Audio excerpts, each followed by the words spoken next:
श्री गुरुभ्यो नमः। परमगुरुभ्यो नमः। श्रीमदानंदतीर्थ भगवत्पादाचार्य गुरुभ्यो नमः। सृष्टिस्थित्यप्ययेहा निहति दृशितमो बन्धमोक्षाश्च यस्मात् अस्य श्री ब्रह्मरुद्र प्रभृति सुरनरद्वीष शत्रुवात्मकस्य विष्णोर्व्यस्ताः समस्ताः सकलगुणनिधिः सर्वदोषो व्यपेतः पूर्णानन्दाव्ययो यो गुरुरपि परमश्चिन्तयेतं महन्तम् जन्माद्यस्य यतोऽन्वयादितरतश्चार्थेष्वभिज्ञस्वराट् तेने ब्रह्महृदाय आदिकवये मुह्यन्ति यं सूरयः तेजो वारिमृदां यथा विनिमयो यत्र त्रिसर्गो मृषा धाम्ना स्वेन सदा निरस्तकुहकं सत्यं परं धीमहि धर्मप्रोज्झितकैतवोऽत्र परमो निर्मत्सराणां सताम् वेद्यं वास्तवमत्र वस्तु शिवदं तापत्रयोन्मूलनम् श्रीमद्भागवते महामुनिकृते किं वा परैरीश्वरः सत्योरुध्यवरुध्यतेऽत्र कृतिभिः शुश्रूषुभिस्तक्षणात् निगमकल्पतरोर्गलितं फलं शुकमुखादमृतद्रवसंयुतं पिबत भागवतं रसमालयं मुहुरहो रसिकाः भुवि भावुकाः नमः परस्मै पुरुषाय भूयसे सदुद्भवस्थाननिरोधलीलया गृहीतशक्तित्रितयाय देहिनामन्तर्ध्रुवायानुपलभ्य वर्त्मने यो विप्रलम्ब विपरीतमतिप्रभूतान् वादान् निरस्य कृतवान् भुवि तत्त्ववादम् सर्वेश्वरो हरिरिति प्रतिपादयन्तम् आनन्दतीर्थमुनिवर्यमहं नमामि। नमोऽस्तु तात्विका देवाः विष्णुभक्तिपरायणाः धर्ममार्गे प्रेरयन्तो भवन्तः सर्व एव हि यस्वानुगावमखिलश्रुतिसारमेकम् अध्यात्मदीपमतितितिर्षतां तमोन्दम् संसारिणां करुणयाः पुराणगुह्यं तं व्याससूनुमुपयामि गुरुं मुनीनाम् श्रीमन्मध्वकृतान्तसङ्गतकृते यन्निर्मितात्यद्भुता सर्वेदित्यसतिर्हितप्रवचना सत्यारमन्ते निशम् सोऽसौ श्रीजयतीर्थपूज्यचरणः स्वग्रन्थशक्तिं पराम् अस्मिन् जन्मनि यावदायुरखिलान् विघ्नान् निवार्यादिशेत्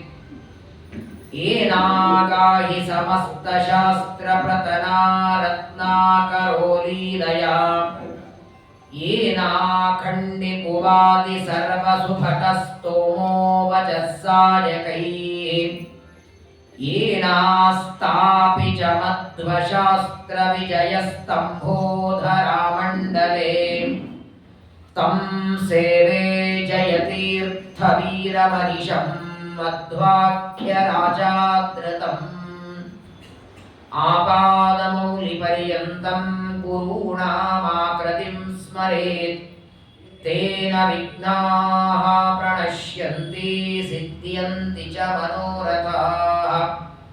श्रीगुरुभ्यो नमः। श्रीशुक उवाच नाभागादम्बरी ತ್ವರಿಷತ್ ಬ್ರಹ್ಮಶಾಪೋಪಿ ಚಕ್ರ ಪ್ರತಿಹತ ಕ್ವಚಿತ್ ಸ್ವಸ್ತ್ಯಸ್ತು ಸತಾಂ ಅಶೇಷ ಸನ್ಮಂಗಲಾನಿ ಭವಂತು ಶ್ಲೋಕೈಕ ಶ್ರವಣ ಪಠಣ ಮಾತ್ರೇಣ ಕಥಾವಕ್ತಶ್ಚ ಶ್ರೋತॄಣಾಂ ನಿಖಿಲ ಕಲಿಕತ ಕಲ್ಮಷಾಪನೂತನ ಪಟುತನೆ ಮೋಕ್ಷಾದಿಖಿಲ ಪುರುಷಾರ್ಥ ಸಾಧನೀಭೂತೆ ಶ್ರೀಮದ್ಭಾಗವತೆ ಮಹಾಪುರಾಣೇ ನವಮಸ್ಕಂದೇ ಯತ್ಕಿಂಚಿತ್ ಪೂರ್ವೋಕ್ತ ಪ್ರಮೇಯಾನುವಾದಃ. ಹರಿ ಓಂ ಹರಿ ಓಂ ಹರಿ ಓಂ. ಶ್ರೀ ಗುರುಭ್ಯೋ ನಮಃ.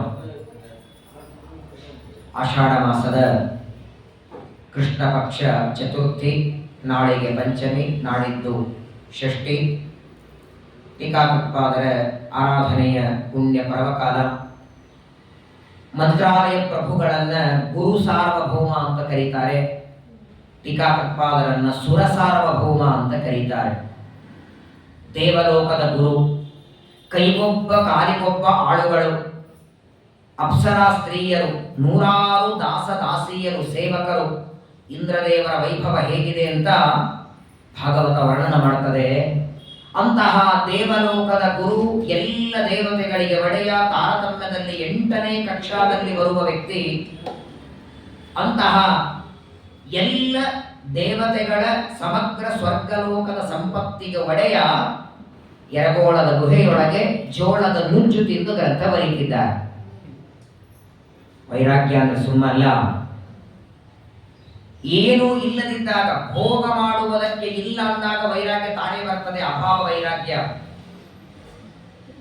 ಏನು ಸಂಪತ್ತು, ಎಂತಹ ಅತ್ಯಧಿಕ ದೇವರ ಅನುಗ್ರಹದಿಂದ ಎಲ್ಲ ದೇವತೆಗಳಿಗೆ ಒಡೆಯನಾಗಿ ಕೂಡಿಸಿದ್ದಾನೆ ಇಂದ್ರದೇವರನ್ನ.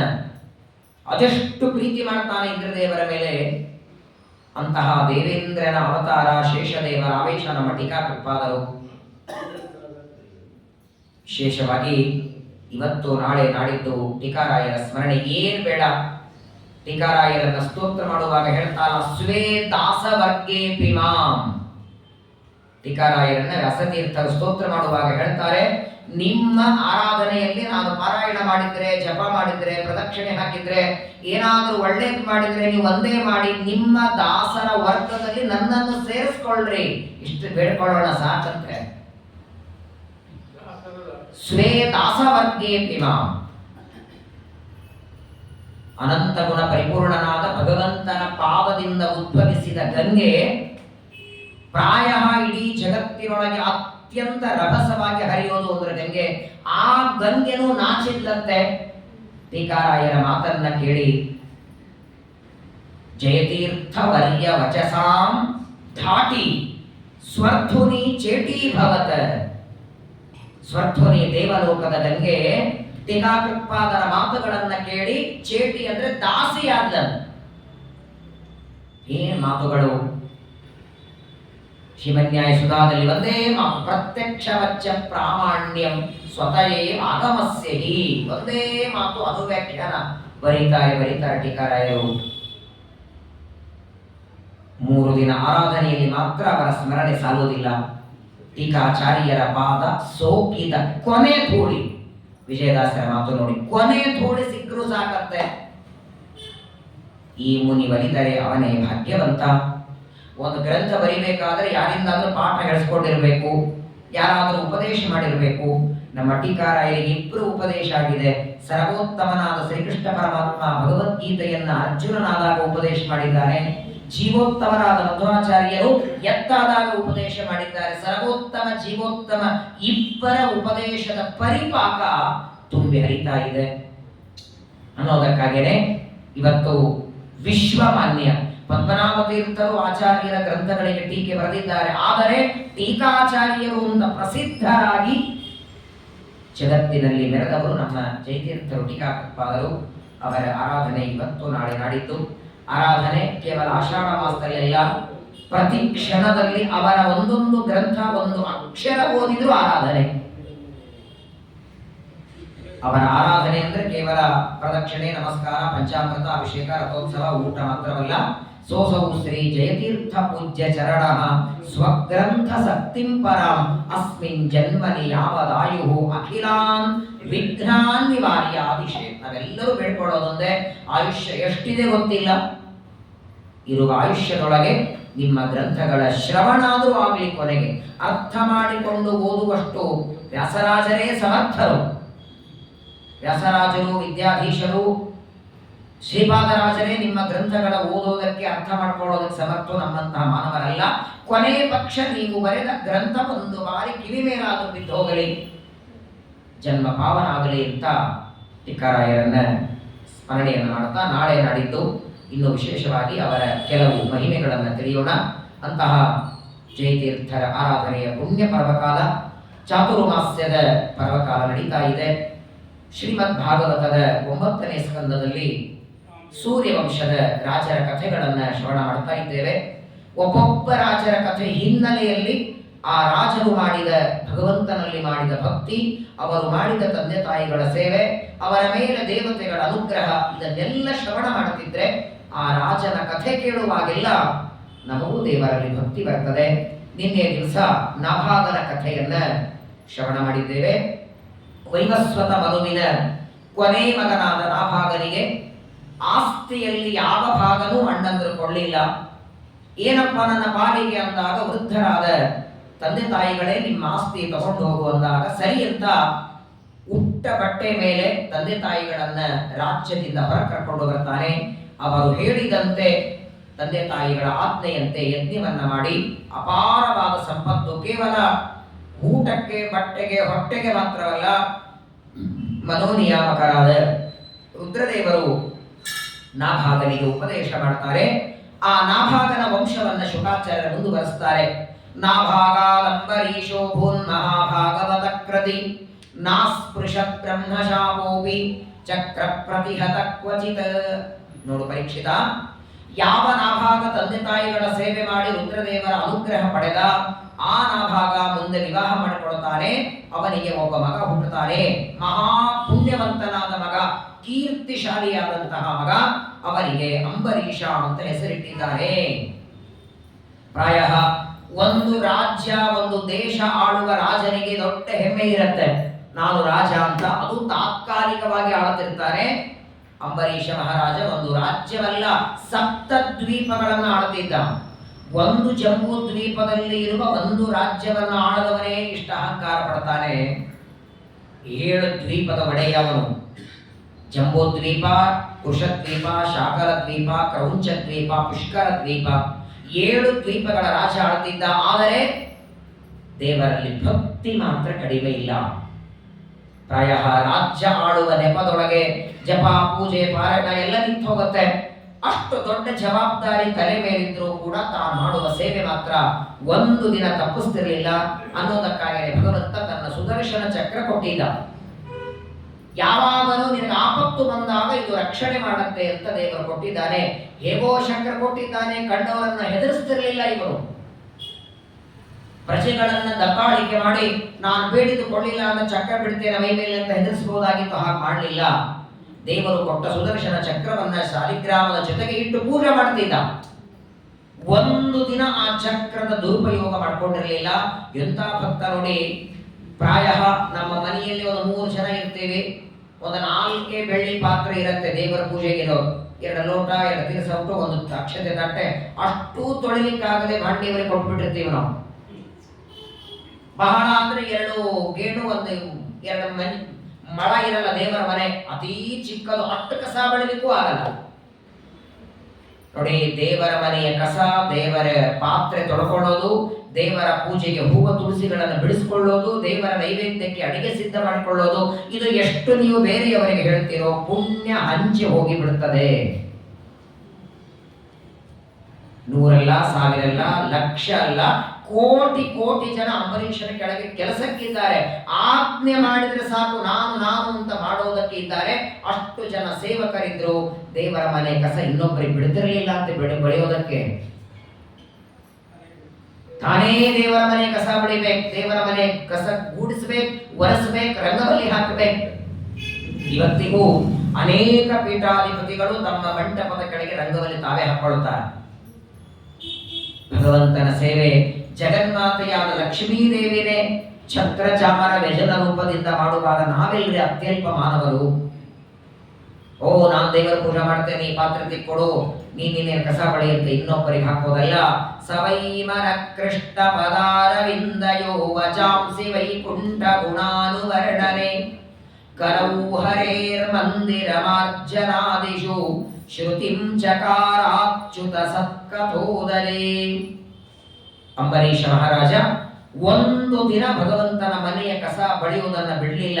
ಪ್ರತಿನಿತ್ಯ ಭಗವಂತನ ಮನೆ ಕಸ ಬಳಿವೆ, ಗೋಮಯದಿಂದ ಸಾರಿಸವೆ, ಪಾತ್ರೆಗಳನ್ನ ಸ್ವಚ್ಛ ತೊಳಿವೆ. ಒಂದು ದಿನ ದೇವರ ಪೂಜೆಗೆ ಗಡಿಬಿಡಿ ಮಾಡ್ತಿರಲಿಲ್ಲ. ಏನೋ ಮಾಡಿ ಹೇಗೋ ಮಾಡಿ, ಒಂದು ದಿನ ಅನ್ನ ಮಾಡಿ ನೈವೇದ್ಯ ಮಾಡೋದು, ಇನ್ನೊಂದು ದಿನ ಹಣ್ಣು ಮಾಡೋದು, ಇನ್ನೊಂದು ದಿನ ಸಕ್ಕರೆ ಮಾಡೋದು, ಹೀಗೆಲ್ಲ ವ್ಯತ್ಯಾಸ ಇಲ್ಲ. ಎಷ್ಟು ವೈಭವದಿಂದ ಪ್ರತಿನಿತ್ಯದಲ್ಲಿ ನೂರಾರು ಹರಗರ್ತಿ, ನೂರಾರು ಧೂಪ ದೀಪ, ನಾನಾ ರೀತಿಯಾದ ಪುಷ್ಪಾರ್ಚನೆಗಳು ಭಗವಂತನಿಗೆ ಮಾಡುತ್ತಿದ್ದಾರೆ. ಬಾಯಿ ತೆಗೆದ್ರೆ ದೇವರ ಮಾತು ಹರಟೆನೆ ಗೊತ್ತಿರಲಿಲ್ಲ ಅವರಿಗೆ. ಯಾರ ಮೇಲೆ ಸಿಟ್ಟಿಗೆ ಬರ್ತಿರಲಿಲ್ಲ, ಯಾರನ್ನ ಕೆಟ್ಟ ದೃಷ್ಟಿಯಿಂದ ನೋಡ್ತಿರ್ಲಿಲ್ಲ. ಒಂದು ದಿನ ಯಾರ ಜೊತೆಗೆ ವ್ಯರ್ಥ ಹರಟೆ ಹೊಡೆದಿಲ್ಲ. ಯಾರಾದರೂ ಬಂದ್ರೆ ಸಾಕು, ಅವರು ಕೂಡಿಸ್ಕೊಂಡು ತನಗೆ ಗೊತ್ತಿದ್ದ ಎರಡು ದೇವರ ಮಹಿಮೆ ಹೇಳ್ತಿದ್ದೆ ಹೊರತು ಫಲ ಬೆಲೆ ಹಿಂಗ್ ಚೆನ್ನಾಗಿದೆಯಾ, ಏನ್ ಬೆಳೆದಿದ್ದೀರಿ, ಏನ್ ಹಾಕಿದ್ದೀರಿ, ಏನೂ ಕೇಳುತ್ತಿರಲಿಲ್ಲ. ಲೌಕಿಕ ಹರಟೆ ತಾನು ಹೊಡಿತಿರ್ಲಿಲ್ಲ, ಇನ್ನೊಬ್ಬರ ಲೌಕಿಕ ಹರಟೆ ಶುರು ಮಾಡಿದ್ರೆ ಕೂಡ್ತಾ ಇರಲಿಲ್ಲ ಅಲ್ಲಿ. ನಿಜವಾಗಿ ಇಷ್ಟು ದೊಡ್ಡ ಚಕ್ರವರ್ತಿ ರಾಜನಾದರೂ ವೈರಾಗ್ಯಕ್ಕೆ ಮಾತ್ರ ಕಡಿಮೆ ಇರಲಿಲ್ಲ. ಪ್ರತಿನಿತ್ಯದಲ್ಲಿ 64 ಭಕ್ಷ್ಯಗಳನ್ನ ಊಟ ಮಾಡೋ ಯೋಗ್ಯತೆ ಇದ್ದವನಿಗೆ ಕೋಟಿ ಕೋಟಿ ಜನ ಸೇವಕರಿದ್ದರೂ ಕೂಡ ವೈರಾಗ್ಯದಿಂದ ದೇವರಿಗೆ ಸಮರ್ಪಣೆ ಮಾಡಿದ್ದು ಮಾತ್ರ, ಅದು ಕೂಡ ಆಹಾರದಿಂದ ಹೆಚ್ಚು ನಿದ್ದೆ ಬರದೇ ಇರೋ ಹಾಗೆ. ಶ್ರೀಕೃಷ್ಣ ಪರಮಾತ್ಮ ಭಗವದ್ಗೀತೆಯಲ್ಲಿ ಹೇಳ್ತಾನೆ, ನಾವು ಊಟ ಮಾಡುವ ಆಹಾರ ನಾವು ಮಾಡುವ ಸಾಧನೆಗೆ ಅಡ್ಡಿ ಬರಬಾರದು. ಟೀಕಾಕೃತ್ಪಾದರಿಗೆ ಏನ್ರೆ ಕಡಿಮಿತ್ತು? ಯರಗೋಳದ ಗುಹೆಯೊಳಗೆ ಅಲ್ಲಿ ಗ್ರಂಥ ಬರೆಯುವಾಗ ಜೋಳದ ನುಚ್ಚು ತಿಂತಾ ಇದ್ರು. ಅವರು ನಮ್ಮ ಹಾಗೆ 2-3 ಸ್ವೀಟ್ ತಿಂದಿದ್ರೆ ಸುಧಾ ಗ್ರಂಥ ಹೊರ ಬರ್ತಿರಲಿಲ್ಲ, ನಿದ್ದೆ ಬರ್ತಿತ್ತು. ಇವತ್ತು ಅವರ ಆರಾಧನೆಯಲ್ಲಿ ಪರವಾಗಿಲ್ಲ, ವ್ರತದಲ್ಲಿದ್ರೇನೆ 2-3 ಸ್ವೀಟ್ ಮಾಡಿರ್ತಾರೆ. ಕಾಯಿ ಪಲ್ಯ ಬರೋದಿಲ್ಲ ಅಂದ್ರೆ ಶಾಖ ವ್ರತದಲ್ಲೇನೆ ಟೀಕಾರ ಆರಾಧನೆ ಮಲ್ಕೇಡದಲ್ಲಿ ನೋಡ್ಬೇಕು. ಅದು ವ್ರತದ ಊಟ ಅನಿಸೋದೇ ಇಲ್ಲ. ಗೋಡೆ ಎಲೆ ತುಂಬ ಹೋಗಿರ್ತದೆ, ನೂರಾರು ತರಹದ ವೃತ್ತದಲ್ಲಿ ಬರೋದೇ ಒಂದು 3-4 ತರದ ಪಲ್ಯ ಮಾಡಿರ್ತಾರೆ. ಆದ್ರೆ ಯಾರು ಆರಾಧನೆ ಮಾಡ್ತೀವೋ ಅವರು ಮಾತ್ರ ಏನ್ ತಿಂತಿದ್ರು? ಯಾವ ನಾಲಾದುವಾಸ, ಅದಕ್ಕೂ ಮತ್ತೇನು ಜೀರಿಗೆ ಒಗ್ಗರಣೆ ಕೊಟ್ಟೋಗೋ ಏನಿಲ್ಲ, ಕೇವಲ ಜೋಳದ ನುಚ್ಚು ಕುದಿಸಿ. ಯಾಕಂದ್ರೆ ಮನುಷ್ಯ ರೂಪದಿಂದ ಬಂದದ್ದರಿಂದ ಮಾನವ ಶರೀರಕ್ಕೆ ಆಹಾರ ಬೇಕು ಅಂತ ಅಷ್ಟು ಮಾತ್ರ ತಿನ್ನಬೇಕು, ಟೀಕಾರಾಯ ಗ್ರಂಥ ಬರೀಬೇಕಂತೆ. ವೈರಾಗ್ಯ ಎಲ್ಲರಿಗೂ ಬರಲ್ಲ. ಏನ್ ನೋಡಿ, ಅಂಬರೀಷನ ವೈರಾಗ್ಯ ಭಾಗವತ ವರ್ಣನ ಮಾಡುತ್ತದೆ. ಮುಕುಂದ ಲಿಂಗಾಲಯ ದರ್ಶನೇಂದ್ರಶೌ ತದ್ಭೃತ್ಯ ಗಾತ್ರ ಸ್ಪರಶೇಂಗ ಸಂಗಂ ಗ್ರಾಣಂ ಚ ತತ್ಪಾದ ಸರೋಜ ಸೌರಭಂ ಶ್ರೀಮತ್ತುಲಸ್ಯಾಂ ರಸನಾಂ ತದರ್ಪಿತೇ. ದೇವರಿಗೆ ಸಮರ್ಪಣೆ ಮಾಡಿದ ತುಳಸಿ, ದೇವರಿಗೆ ಸಮರ್ಪಣೆ ಮಾಡಿದ ನಿರ್ಮಾಲ್ಯದ ವಾಸನೆ, ದೇವರಿಗೆ ಸಮರ್ಪಣೆ. ನೀರು ಕುಡಿಬೇಕಾದರೂ ನೈವೇದ್ಯ ಮಾಡಿದ ನೀರು ಕುಡಿತಿದ್ದ. ಹಾಗಾಗಿನೇ ಶಾಸ್ತ್ರ ಹೇಳುತ್ತೆ, ಪ್ರತಿನಿತ್ಯದಲ್ಲಿ ದೇವರಿಗೆ ಪ್ರಾತಃ ಕಾಲ ಪೂಜೆ ಮಾಡುವಾಗ ಒಂದು ಕೊಡನೋ ಬಿಂದಿಗೆನೋ ತುಂಬೆ ನೀರು ನೈವೇದ್ಯ ಮಾಡಿ, ಪ್ರಾತಃ ಕಾಲದಲ್ಲಿ ನೈವೇದ್ಯ ಮಾಡಿ ರಾತ್ರಿವರೆಗೂ ಅದೇ ನೀರು ಕುಡಿಯಿರಿ. ಪ್ರತಿ ಬಾರಿ ನೀರು ಕುಡಿಯುವಾಗ ನೈವೇದ್ಯ ಮಾಡ್ಲಿಕ್ಕೆ ನೆನಪಾಗೋದಿಲ್ಲ, ಪ್ರತಿ ಬಾರಿ ನೈವೇದ್ಯ ಮಾಡ್ಲಿಕ್ಕೆ ಆಗೋದಿಲ್ಲ, ಮಾಡ್ಲಿಕ್ಕೆ ನೆನಪೂ ಆಗಲ್ಲ. ನೈವೇದ್ಯ ಮಾಡದೆ ಕೂಡದ ಪಾಪಕ್ಕೆ ಗುರಿ ಆಗೋದು ಬೇಡ. ಹಾಗಾಗಿ ಕೆಲವು ಪದಾರ್ಥಗಳೀಗ ಅವಲಕ್ಕಿ, ಎಣ್ಣೆ, ಸಕ್ಕರೆ, ಬೆಲ್ಲ ಒಮ್ಮೆ ತಿಂಗಳಿಗೆ ತರ್ತೀರಲ್ಲ, ಅದನ್ನೆಲ್ಲ ಇಟ್ಟು ನೈವೇದ್ಯ ಮಾಡಿಬಿಡಿ. ಅದೇ ಅವಲಕ್ಕಿಯನ್ನು ಮತ್ತೊಮ್ಮೆ ನೀವು ಯಾವುದೋ ಸಂದರ್ಭದಲ್ಲಿ ನೈವೇದ್ಯ ಮತ್ತೆ ಮಾಡ್ಲಿಕ್ಕೆ ಬರುತ್ತೆ. ಆದರೆ ಕೆಲವು ಬಾರಿ ಯಾವುದೋ ಗಡಿಬಿಡಿಯ ಪ್ರಸಂಗದಲ್ಲಿ ನಾವು ಅವಲಕ್ಕಿ ಕಲಸ್ಕೊಂಡು ತಿಂದು ಬಿಟ್ರೆ ನೈವೇದ್ಯ ಮಾಡದೆ ತಿಂದಿವಿ ಅಂತ ಆಗೋದು ಬೇಡ. ಭಗವಂತನಿಗೆ ನೈವೇದ್ಯ ಮಾಡದೆ, ದೇವರಿಗೆ ಸಮರ್ಪಣೆ ಮಾಡದೆ ತಿಂದ್ರೆ ಏನಾಗತ್ತೆ? ದೇವಾನ್ ಭಾವಯತಾನೇನ ತೇ ದೇವ ಭಾವಯಂತುವ ಪರಸ್ಪರಂ ಭಾವಯಂತಹ. ಶ್ರೀಕೃಷ್ಣ ಪರಮಾತ್ಮ ಭಗವದ್ಗೀತೆಯಲ್ಲಿ ಹೇಳ್ತಾನೆ, ನಾವೆಲ್ಲರೂ ಪ್ರತಿನಿತ್ಯದಲ್ಲಿ ಆಹಾರವನ್ನೇ ನೈವೇದ್ಯ ಮಾಡ್ತೇವೆ ಅಥವಾ ನಾವೇನು ಊಟ ಮಾಡ್ತೇವೆ ಅದನ್ನ ಮಳೆಯ ರೂಪದಲ್ಲಿ ದೇವತೆಗಳು ಮಳೆ ಹಾಕಿ ಅದನ್ನು ಬೆಳೆಸ್ತಾರೆ. ಆ ಮಣ್ಣಿನಲ್ಲಿ ಶಕ್ತಿ ಇಟ್ಟು ದೇವರು ಅದನ್ನು ಬೆಳೆಸ್ತಾನೆ. ಅವನು ಬೆಳೆಸಿದ್ದ ಅವನಿಗೆ ಕೊಡದೇ ಇದ್ರೆ ಯೋ ಭುಂಕ್ತೆ ಸ್ಥೇನ ಏವ ಸಹ. ಒಂದು ದಿನ ಹರಿ ನೈವೇದ್ಯ ಇಲ್ಲದೆ ಇರ್ತಿರಲಿಲ್ಲ. ಇಂತಹ ಸಾತ್ವಿಕನಾದ ಸಜ್ಜನನಾದ ಯಾವಾಗಲೂ ಭಗವಂತನಲ್ಲಿ ಮನಸ್ಸಿಟ್ಟವ ಒಂದು ದಿನ ತನ್ನ ಪಾದಗಳಿಂದ ದೇವರ ಯಾತ್ರೆ ಮಾಡದೆ ಇನ್ನೊಂದು ಮಾಡಿರಲಿಲ್ಲ. ಇಂತಹ ಸಜ್ಜನನಾದಂತಹ ಅಂಬರೀಷನಿಗೆ ಪರಮಾತ್ಮ ಸುದರ್ಶನ ಚಕ್ರವನ್ನು ಕೊಟ್ಟಿದ್ದಾನೆ. ನಿತ್ಯದಲ್ಲಿ ಭಗವಂತನ ಸೇವೆಯನ್ನು ಮಾಡ್ತಾ ಇದ್ದ ಒಂದು ಸಲ ಈ ಅಂಬರೀಷ ರಾಜನಿಗೆ ಏಕಾದಶಿ ವ್ರತ ಮಾಡಬೇಕು ಅಂತ. ಇನ್ನು ಒಂದ್ಸಲ ಅಂದ್ರೆ ಮಾಡ್ತಿರ್ಲಿಲ್ಲ ಅಂತಲ್ಲ. ಇದು ನೋಡಿ, ಯಾವುದೇ ವ್ರತ ಉಪವಾಸ ಮಾಡಿ ವಿಷ್ಣು ಪಂಚಕ ಭೀಷ್ಮ ಪಂಚಕ ಇವುಗಳು ಎಲ್ಲಿವರೆಗೆ ಮಾಡಬೇಕು? ಉದ್ಯಾಪನೆ ಮಾಡೋವರೆಗೆ. ಪ್ರಾಯ ಎಲ್ಲ ವೃತಗಳಿಗೆ ಉದ್ಯಾಪನೆ ಇರುತ್ತೆ.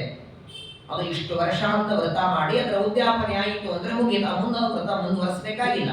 ಕೆಲವು ವ್ರತಗಳಿಗೆ ಆದಿಯಲ್ಲೇ ಉದ್ಯಾಪನೆ ಇರುತ್ತೆ, ಕೆಲವು ವೃತ್ತಗಳಿಗೆ ಕೊನೆಗೆ ಉದ್ಯಾಪನೆ ಮಾಡಿ ಮುಗಿಸೋದು. ಹಂಗೆ ಏಕಾದಶಿ ವ್ರತ ಮಾಡಿದ್ರೆ ಇದಕ್ಕೂ ಉದ್ಯಾಪನೆ ಮಾಡಬೇಕಂತೆ ಸ್ಕಂದ ಪುರಾಣ ಹೇಳುತ್ತೆ.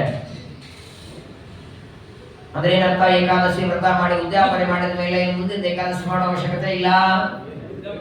ನಮ್ದೆಲ್ಲ ಉದ್ಯಾಪನೆ ಆಗಿದೆ, ಎಲ್ಲ ಕೊಟ್ಟಾಗಿದೆ, ಆಚಾರ್ಯಗೆ ಬರೆದ ಬಾಗಣ. ಹೇಗಿದೆ ಅಂದ್ರೆ ಸ್ಕಂದ ಪುರಾಣ ಹೇಳ್ತದೆ, ಏಕಾದಶಿ ವ್ರತ ವರ್ಷ ಮಾಡ್ತಿರಬೇಕು, ವರ್ಷಕ್ಕೆ ಒಂದ್ಸಲ ಉದ್ಯಾಪನೆ, ಮತ್ತೆ ಮಾಡ್ತಿರೋ ಸಾಯೋವರೆಗೆ ವ್ರತ ಮಾಡೋದೇ, ಮಧ್ಯದಲ್ಲಿ ಉದ್ಯಾಪನೆ. ಉದ್ಯಾಪನೆ ಮಾಡಿದ್ರೆ ನಾಯಿ ಜಪ ಬರುತ್ತಂತೆ ಸ್ಕಂದ ಪುರಾಣ ಮತ್ತೆ. ಉದ್ಯಾಪನೆ ಅಂದ್ರೆ ಟೆನ್ಷನ್ ಮಾಡ್ಕೋಬೇಡಿ. ಉದ್ಯಾಪನೆಗೆ ಒಂದು ಶ್ರಾವಣ ಮಾಸ ಕೊಟ್ಟಿದ್ದಾರೆ, ಕಾರ್ತಿಕ ಮಾಸ ಕೊಟ್ಟಿದ್ದಾರೆ, ಮಾಘ ಮಾಸ, ಯಾವುದಾದ್ರೂ ಒಂದು ದ್ವಾದಶಿ. ಏಕಾದಶಿ ದಿನ ಒಬ್ಬ ಆಚಾರ್ಯರನ್ನು ಕರೆದು 1 ಗಂಟೆ ಅವರಿಂದ ಪ್ರವಚನ ಕೇಳಿ, ದ್ವಾದಶಿ ದಿನ ಅದೇ ಆಚಾರ್ಯರಿಗೆ ದಂಪತಿಗಳಿಗೆ ಊಟಕ್ಕೆ ಹೇಳಿ, ಸಾಧ್ಯವಾದರೆ ನೀವೇ ಅಡಿಗೆ ಮಾಡಿ, ಸಾಧ್ಯವಿಲ್ಲ ಅಂದ್ರೆ ಅಡಿಗೆಯವರಿಂದ ಅಡಿಗೆ ಮಾಡಿಸಿ ಆಚಾರ್ಯ ದಂಪತಿಗಳ ಪಾದ ಪೂಜೆ ಮಾಡಿ, ಆ ದಂಪತಿಗಳಿಗೆ ವಸ್ತ್ರ ಅವರಿಗೆ ಏನೇನು ಕೊಡಬೇಕು ಎಲ್ಲ ಕೊಟ್ಟು ಊಟಕ್ಕಾಗಿ ಈ ಒಂದು ವರ್ಷದಿಂದ ಮಾಡಿದ ಏಕಾದಶಿ ಬ್ರಾಹ್ಮಣ ಅಂತರ್ಯಾಮಿಯಾದ ಗೋಪಾಲಕೃಷ್ಣರಿಗೆ ಕೃಷ್ಣಾರ್ಪಣ ವಸ್ತು ಅಂತ ಸಮರ್ಪಣೆ ಮಾಡಿ ಅವರ ಊಟ ಆಗಿ ಅವರ ವೇದೋಕ್ತ ಆಶೀರ್ವಾದ ಮಾಡುತ್ತಾರೆ. ಇಷ್ಟೇ ಇರೋದು ಉದ್ಯಾಪನೆ. ಇದಕ್ಕೇನು ಪ್ರತ್ಯೇಕ ಯಜ್ಞ ಹೋಮ ಏನಿಲ್ಲ.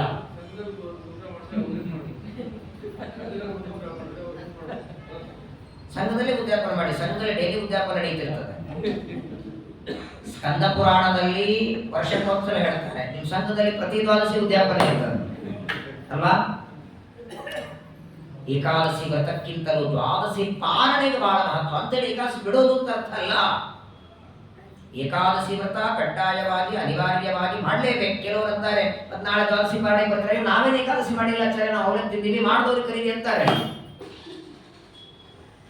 ನೀವು ಮಾಡಿ ಬಿಡಿ, ಅದು ಆರೋಗ್ಯದ ಸಮಸ್ಯೆ, ನೀವು ಮಾಡಿರ್ತೀರೋ, ಹಣ್ಣು ತಗೊಳ್ತಿರೋ, ಅವಲಕ್ಕಿ ತಗೋತಿರೋ. ಹಾಗಾಗಿ ದ್ವಾದಶಿಯನ್ನು ಊಟ ಅಂತ ಕರೆದಿಲ್ಲ, ಅದನ್ನು ಪಾರಣೆ ಅಂತ ಕರೆದಿದ್ದಾರೆ. ಒಂದು ಬಾರಿ ಇವನಿಗೆ ಏಕಾದಶಿ, ಅಖಂಡ ಏಕಾದಶಿ ವ್ರತ ಮಾಡುವ ಅಪೇಕ್ಷೆ ಆಯಿತು. ಅಖಂಡ ಏಕಾದಶಿ ದಶಮಿ ದಿನ ಬೆಳಗ್ಗೆ ಸ್ನಾನ ಪೂಜೆ ಮಾಡಿ ಊಟ ಮಾಡಿ ನೀರು ಕುಡಿದರಾಯಿತು. ಅದು ಊಟ ಆದ ಮೇಲೆ ಮಡಿಯಿಂದಲೇ ನೀರು ಕುಡಿಬೇಕು. ಮಧ್ಯಾಹ್ನದ ಹೊತ್ತು ನೀರನ್ನು ಕುಡಿಯುವ ಹಾಗಿಲ್ಲ. ದಶಮಿ ದಿನ ಸಾಯಂಕಾಲ ಅಂತ ಏನು ಬರೋದೇ ಇಲ್ಲ. ಹಾಲಾಗಿಂದು ಬರಲ್ಲ, ಮೊಸರಾಗಿಂದು ಬರಲ್ಲ, ಏನು ದಶಮಿ ಬರಲ್ಲ, ಏನೂ ಇಲ್ಲ. ದಶಮಿ ಬೆಳಗ್ಗೆ ಊಟ ನೀರು, ದ್ವಾದಶಿ ಬೆಳಗ್ಗೆ ಊಟ ನೀರು ಮುಗಿ 3 ದಿನದಲ್ಲಿ 2 ಊಟ 2 ನೀರು. ಇದನ್ನ ಅಖಂಡ ಏಕಾದಶಿ ಸಂವತ್ಸರ ವ್ರತ ಅಂತ ಮಾಡಿ ಸರಿಯಾಗಿ ಕಾರ್ತಿಕ ಮಾಸ ದ್ವಾದಶಿ ದಿನ ಅದರ ಉದ್ಯಾಪನೆ ಮಾಡಬೇಕು. ವ್ರತಾಂತೆ ಕಾರ್ತಿಕೇ ಮಾಸಿ ತ್ರಿರಾತ್ರಂ ಸಮುಪೋಷಿತ. ಹಾಗಾಗಿ ವರಮಹಾಲಕ್ಷ್ಮಿ ವ್ರತ ಒಂದೇ ದಿನ ಇರೋ, ಗಣೇಶ ಚತುರ್ಥಿ ವ್ರತ ಒಂದೇ ದಿನ, ಹರಿತಾಲಿಕಾ ವ್ರತ ಒಂದೇ ದಿನ, ಏಕಾದಶಿ 3 ದಿನದ ವ್ರತ ಇದು. ದಶಮಿ, ಏಕಾದಶಿ, ದ್ವಾದಶಿ 3 ದಿನ ಸೇರಿದರೆ ಒಂದು ವ್ರತ. 3 ದಿನಗಳವರೆಗೆ ಉಪವಾಸ ಮಾಡಿ 1 ವರ್ಷದವರೆಗೆ ವ್ರತ ಮಾಡಿ ಕಾರ್ತಿಕ ದ್ವಾದಶಿ ಒಬ್ಬರಲ್ಲ ಇಬ್ಬರಲ್ಲ 1,00,000 ಜನ ಬ್ರಾಹ್ಮಣರಿಗೆ ಊಟಕ್ಕೆ ಹೇಳಿದ್ದಾನೆ. ನೋಡಿ, ಒಂದು ಭಾಗವತ ಹೇಳುತ್ತೆ, ದ್ವಾದಶಿ ದಿನ ಊಟಕ್ಕೆ ಯಾರಿಗೆ ಕರಿಬೇಕು? ಏಕಾದಶಿಯ ಮಹತ್ವ ಗೊತ್ತಿದ್ದವರು. ದ್ವಾದಶಿ ಸಕಾಲಕ್ಕೆ ಪಾರಣೆಗೆ ಬರ್ತಿದ್ರೆ ಕರಿಬೇಕು. ಇಲ್ಲ ಅಂದ್ರೆ ಅವರನ್ನ ಕರೆದಿರ್ತೀವಿ, ಅವರು ಟೈಮಿಗೆ ಬರೋದಿಲ್ಲ, ಬಿಟ್ಟು ಊಟ ಮಾಡ್ಲಿಕ್ಕಾಗಲ್ಲ, ಅವ್ರ ಜೊತೆ ಕಾಯೋದ್ರಲ್ಲಿ ದ್ವಾದಶಿ ಹೋಗಿಬಿಡುತ್ತದೆ. ದೊಡ್ಡ ಸಮಸ್ಯೆ ಅದು. ಹಾಗಾಗಿ ದ್ವಾದಶಿಯ ದಿನ ನೀವು ಯಾರು ಆಚಾರವನ್ನು ಕರಿಬೇಕು ಅಂದ್ರೆ ಈ ಮಠಗಳಲ್ಲಿ ಪೂಜಾ ಮಾಡೋದು ಆಚಾರನ ಕರಿಬೇಡಿ. ಯಾಕಂದ್ರೆ ಅಲ್ಲಿ ಹಸ್ತೋದಕ್ಕಾಗಿ ಮಠದಲ್ಲಿ ಊಟ ಕೂಡಿಸೋದು ನಿಮ್ಮನಿಗೆ ಬರ್ಲಿಕ್ಕಾಗಲ್ಲ. ಅವರಿಗೆ ಮಠ ಜವಾಬ್ದಾರಿ ಅವ್ರ ಕೈಯಲ್ಲಿ ಇರತ್ತೆ. ಅವರು ಮಠದಲ್ಲಿ ಎಲ್ಲಾರಿಗೂ ಊಟ ಕೂಡಿಸಿ ಬರೋದ್ರ ತ್ರಯೋದಶಿ ಬಂದ್ಬಿಟ್ಟಿರ್ತದೆ. ಉಳಿದು ಯಾವ ದಿನ ಕರೀರಿ, ಶಾತ ಪಕ್ಷ ಬೇಕಾದ ಕರೀರಿ, ದ್ವಾದಶಿಯ ದಿನ ಮಾತ್ರ ಸಕಾಲಕ್ಕೆ ಪಾರಣೆ ಮಾಡೋರನ್ನ ಕರಿಬೇಕು. ಅಂಥವ್ರು ಸಿಕ್ಕಿದ್ದಾರೆ ಅಂಬರೀಷ ರಾಜನಿಗೆ. ಎಲ್ಲ ಜ್ಞಾನಿಗಳಿಗೆ ಆಮಂತ್ರಣ ಕೊಟ್ಟಿದ್ದಾರೆ. ಏನ್ರಿ ವಿಚಿತ್ರ ನೋಡಿ, ಅಡಿಗೆ ಮಾಡೋರಿಗೆ ಎಷ್ಟು ಕರಾರುಗಳಿರುತ್ತೆ. ಪಾಪ ಸರ್ವೋತ್ತಮರು ಹೇಳ್ತಿರ್ತಾರೆ, ಮೇಲ್ಗಡೆ ಫ್ಯಾನ್ ಚೆನ್ನಾಗಿಲ್ಲ, ನಾನು ಅಡಿಗೆ ಮಾಡಲ್ಲ ಅಂತ ಬಿಟ್ಟು ಹೋಗ್ತಾರೆ ಅಡಿಗೆಯವರು. ಹೊಗೆ ಹೋಗೋರ್ಬೇಕು, ಹೊಗೆ ಚೆನ್ನಾಗಿರ್ಬೇಕು, ಕಟ್ಟಿಗೆ ಚೆನ್ನಾಗಿರ್ಬೇಕು. ಅಕಸ್ಮಾತ್ ಕಟ್ಟಿಗೆ ಹಸಿ ಇತ್ತಂದ್ರೂ ಹೋದ್ರೆ ಹೋಗ್ತಾರೆ. 6:30ಗೆ ಪಾರಣೆ ಕೂಡಬೇಕಾದ್ರೆ ಅಡಿಗೆಯವರು 2 ಗಂಟೆಗೆ ಎದ್ದಿರ್ಬೇಕಾಗತ್ತೆ. ಅವನು ನಮಗೆ 6:30ಗೆ ಎದ್ರೆ 5 ಗಂಟೆಗೆ ಎದ್ದು ಮನೆಯಲ್ಲಿ ಸ್ನಾನ ಮಾಡಿ, ಬೇಡ 6 ಗಂಟೆಗೆ ನಿಮ್ಮ ಮನೆಯಲ್ಲಿ ಎದ್ದು ಸ್ನಾನ ಮಾಡಿ 6:30ಗೆ ಬಂದ್ರು ನಿಮ್ಗೆಲ್ಲ ರೆಡಿ ಇರ್ತದೆ. ಅವನು 6ಕ್ಕೆ ಆಗುತ್ತಾ? ಲಕ್ಷ ಜನ ಬ್ರಾಹ್ಮಣರ ಊಟಕ್ಕೆ ಅಡುಗೆಯವರನ್ನ ಸಿದ್ಧ ಮಾಡಿದ್ದಾರೆ. ಏಕಾದಶಿ ರಾತ್ರಿನೇ ಅರ್ಧದ ಪಲ್ಯ ಎಲ್ಲ ಹೆಚ್ಕೊಂಡಿದ್ದಾರೆ. ದ್ವಾದಶಿ ದಿನ ಸಕಾಲಕ್ಕೆ ಎಲ್ಲ ಬ್ರಾಹ್ಮಣರಿಗೆ ಗಂಧ, ಧೂಪ, ದೀಪ, ಪಾದ ಪೂಜೆ, ಎಲ್ಲರ ಕೊರಳಿಗೆ ಹೂವಿನ ಮಾಲೆ ಹಾಕಿದ್ದಾನೆ. ಉಡೋದಕ್ಕೆ ಹೊಸದಾದ ರೇಷ್ಮೆ ವಸ್ತ್ರ ಕೊಟ್ಟಿದ್ದಾರೆ. ಎಲ್ಲರೂ ಉಟ್ಕೊಂಡಿದ್ದಾರೆ. ಏಕಕಾಲಕ್ಕೆ ಕೃಷ್ಣಾರ್ಪಣ ವಸ್ತು ಹೇಳ್ತಾರೆ. ಭಕ್ಷ್ಯ ಭೋಜ್ಯ ಬಡಿಸಿದ್ದಾರೆ. ಅಂಬರೀಷ ರಾಜನ ಆ 1 ವರ್ಷದ ಕಾರ್ತಿಕ ಮಾಸದ ಉದ್ಯಾಪನೆಯಲ್ಲಿ ತದ್ವ್ರತಾಂತರ ಭಾವೇನ ಪೂಜಯಾಮಾಸ ಕೇಶವಂ. ಮೊದಲು ದೇವರ ಪೂಜೆ ಮಾಡಿ ನೈವೇದ್ಯ ವೈಶ್ವದೇವಗಳೆಲ್ಲ ಮುಗಿಸಿ ಬ್ರಾಹ್ಮಣರ ಪೂಜೆ ಮಾಡಿ, ಆ ಬ್ರಾಹ್ಮಣರಲ್ಲಿ ಭಗವಂತನ ಪೂಜೆ ಮಾಡಿದ. ಎಲ್ಲ ಬ್ರಾಹ್ಮಣರಿಗೆ ಊಟಕ್ಕೆ ಕೂಡಿಸಿದ್ದಾರೆ. ಕೃಷ್ಣಾರ್ಪಣ ವಸ್ತು ಅಂತ ಊಟ ಆಗಿದೆ. ಸುಗ್ರಾಸವಾದ ಅಡಿಗೆ ಊಟ ಆದ ಮೇಲೆ ಎಷ್ಟು ಜನ ಬಂದಿದ್ದಾರೆ ಎಲ್ಲರಿಗೆ ದಕ್ಷಿಣೆಯ ಜೊತೆಗೆ ಒಂದೊಂದು ಆಕಳು.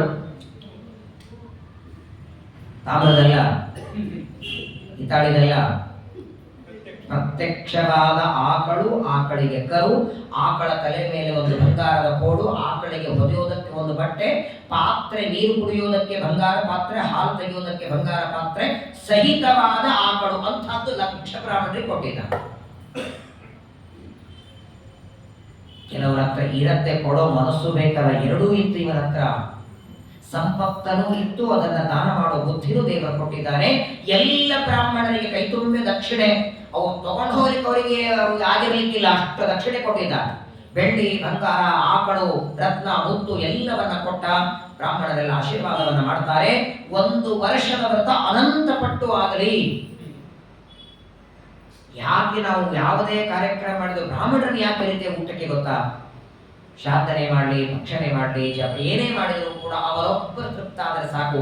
ಚತುರ್ಥಸ್ಕಂದ ಭಾಗವತದಲ್ಲಿ ಮನೆ ಕೇಳಿದ್ದೀರಿ ನೀವೆಲ್ಲ. ಯತ್ ಬ್ರಾಹ್ಮಣಸ್ಯ ಚ ಮುಖೆ ಚರತೋನುಘಾಸಂ ಅಶ್ನಾಮಿ. ಕೃಷ್ಣ ಹೇಳೋ ಮಾತು ಮಕ್ಕಳಿಗೆ ಕೂಡಿಸ್ಕೊಂಡು ಹೇಳ್ತಾನೆ. 16 kg ಎಳ್ಳು ತುಪ್ಪ ತಂದು ಅಗ್ನಿಕುಂಡದಲ್ಲಿ ಹೋಮ ಮಾಡಿದ್ರೆ ಏನು ಆನಂದ ನನಗಾಗತ್ತೋ ಅದಕ್ಕಿಂತಲೂ ಕೋಟಿ ಪಟ್ಟು ಆನಂದ ಒಬ್ಬ ಬ್ರಾಹ್ಮಣನ ಹೊಟ್ಟೆಯಲ್ಲಿ 1 ತುತ್ತು ಹಾಕಿದ್ರು ಸಾಕಂತ. ಶಾಸ್ತ್ರದಲ್ಲಿ ಬರುತ್ತಲ್ಲ, ಯಾವತಿರುವೈ ದೇವತಾ ಸ್ಥಾಸರವ ವೇದವಿಧಿ ಬ್ರಾಹ್ಮಣೇ ವಸಂತಿ. ಹಾಗಾಗಿನೇ ಬ್ರಾಹ್ಮಣ ಭೋಜನಕ್ಕೆ ಅಷ್ಟು ಪ್ರಾಧಾನ್ಯತೆ ಇದ್ದದ್ದು. ಎಲ್ಲ ಬ್ರಾಹ್ಮಣರಿಗೆ ಭೋಜನ ಆಯಿತು, ದಕ್ಷಿಣೆ ಕೊಟ್ಟಿದ್ದಾರೆ. ಇನ್ನೇನು ಬ್ರಾಹ್ಮಣರ ಅನುಮತಿ ತಗೊಂಡು ಅವರು ಹೇಳ್ತಾರೆ ಬೇಗ ಪಾರಣೆ ಮಾಡು ಅಂತಾರೆ. ದ್ವಾದಶಿ ಹೋಗಿ ಬಿಡ್ತದೆ. ಯಾವಾಗಲೂ ನೋಡಿ, ಏಕಾದಶಿ ಉಪವಾಸಕ್ಕಿಂತ ದ್ವಾದಶಿಯಲ್ಲಿ ಒಟ್ಟಾರೆ 2 ಭಾಗ, ಸಾಧನೆ ದ್ವಾದಶಿ, ಹರಿವಾಸರ ದ್ವಾದಶಿ ಅಂತ ವಿದ್ಯಾಧೀಶ ತೀರ್ಥರು ಉತ್ತರಾದಿ ಮಠದ ಸ್ವಾಮಿಗಳು ಇದರ ಬಗ್ಗೆ ನಿರ್ಣಯ ಕೊಟ್ಟಿದ್ದಾರೆ. ಕೆಲವು ಮಠಗಳ ಬಗ್ಗೆ ಗೊಂದಲ ಪರಿಹಾರ ಆಗದಲ್ಲ, ಎಂದಿಗೂ ಆಗಲ್ಲ. ಅದು ಈ ಮಠಕ್ಕೆ ಏಕಾದಶಿ, ಆ ಮಠಕ್ಕೆ ದ್ವಾದಶಿ, ಆ ಮಠಕ್ಕೆ ಆ ಗೊಂದಲ ಪರಿಹಾರ ಆಗೋದೇ ಇಲ್ಲ. ಅದು ಯಾಕಂದ್ರೆ ನಿಮ್ದು ಅವ್ರು ಬಿಡಲ್ಲ, ಅವ್ರು ಇವ್ರು ಬಿಡಲ್ಲ, ಅದು ಅಪರಿಹಾರ್ಯವಾದದ್ದು. ಆದರೆ ದ್ವಾದಶಿಯಲ್ಲಿ 2 ಭಾಗ ಇದೆ. ಯಾವಾಗಲೂ ನೋಡಿ, 1 ತಿಥಿ 60 ಘಟಿಕ ಇದ್ರೆ, ಯಾಂ ತಿಥಿಂ ಸಮನುಪ್ರಾಪ್ತ ಉದಯಂ ಯಾತಿ ಭಾಸ್ಕರ ಸಾತಿಥಿ ಸಮನುಜ್ಞೇಯ ಸ್ನಾನ ಸಂಧ್ಯಾದಿಕೇಶ್ವಪಿ ಅಂತ ಜ್ಯೋತಿಷ್ಯದ ಒಂದು ನಿಯಮ. ಇವತ್ತು ಬೆಳಗ್ಗೆ 6 ಗಂಟೆಗೆ ಏಕಾದಶಿ ತಿಥಿ ಇದ್ರೆ ನಾಳೆ ಗಂಟೆಗೆ 6 ಗಂಟೆಯವರೆಗೂ ಏಕಾದಶಿ ಇರುತ್ತೆ. ಹಾಗಾಗಿ 6ರ ನಂತರ ಪಾರಣೆ. ಪಾರಣೆಗೆ ಇಷ್ಟು ಟೈಮದ ಒಳಗೆ ಪಾರಣೆ ಮಾಡಿ ಅಂದ್ರೆ ಅದು ಸಾಧನೆಯಾಗತ್ತೆ. ಇಷ್ಟಾದ ಮೇಲೆ ಪಾರಣೆ ಮಾಡಿ ಅಂದ್ರೆ ಹರಿವಾಸರ. 7 10 ನಿಮಿಷದವರೆಗೆ ಹರಿವಾಸರ ಇದೆ ಅಂದ್ರೆ 7 10 ನಿಮಿಷದವರೆಗೂ ಏಕಾದಶಿ ಇದ್ದಂತೆನೆ. ಸಿಕ್ಕರೆ ನೀವು ಸ್ನಾನ ಮಾಡಿ ನಿಂಬೆ ನೆಟ್ಕೊಂಡು ಪಾನಕ ಮಾಡಿಕೊಡಿದ್ರೆ ಏಕಾದಶಿ ಹೋಯಿತು. ಯಾಕಂದ್ರೆ ಹರಿವಾಸರವೇ 7 ಗಂಟೆವರೆಗಿದ್ದಾಗ 7 ಗಂಟೆವರೆಗೆ ನೈವೇದ್ಯ ದೇವರಿಗೆ ನೈವೇದ್ಯ ಮಾಡಬಹುದು.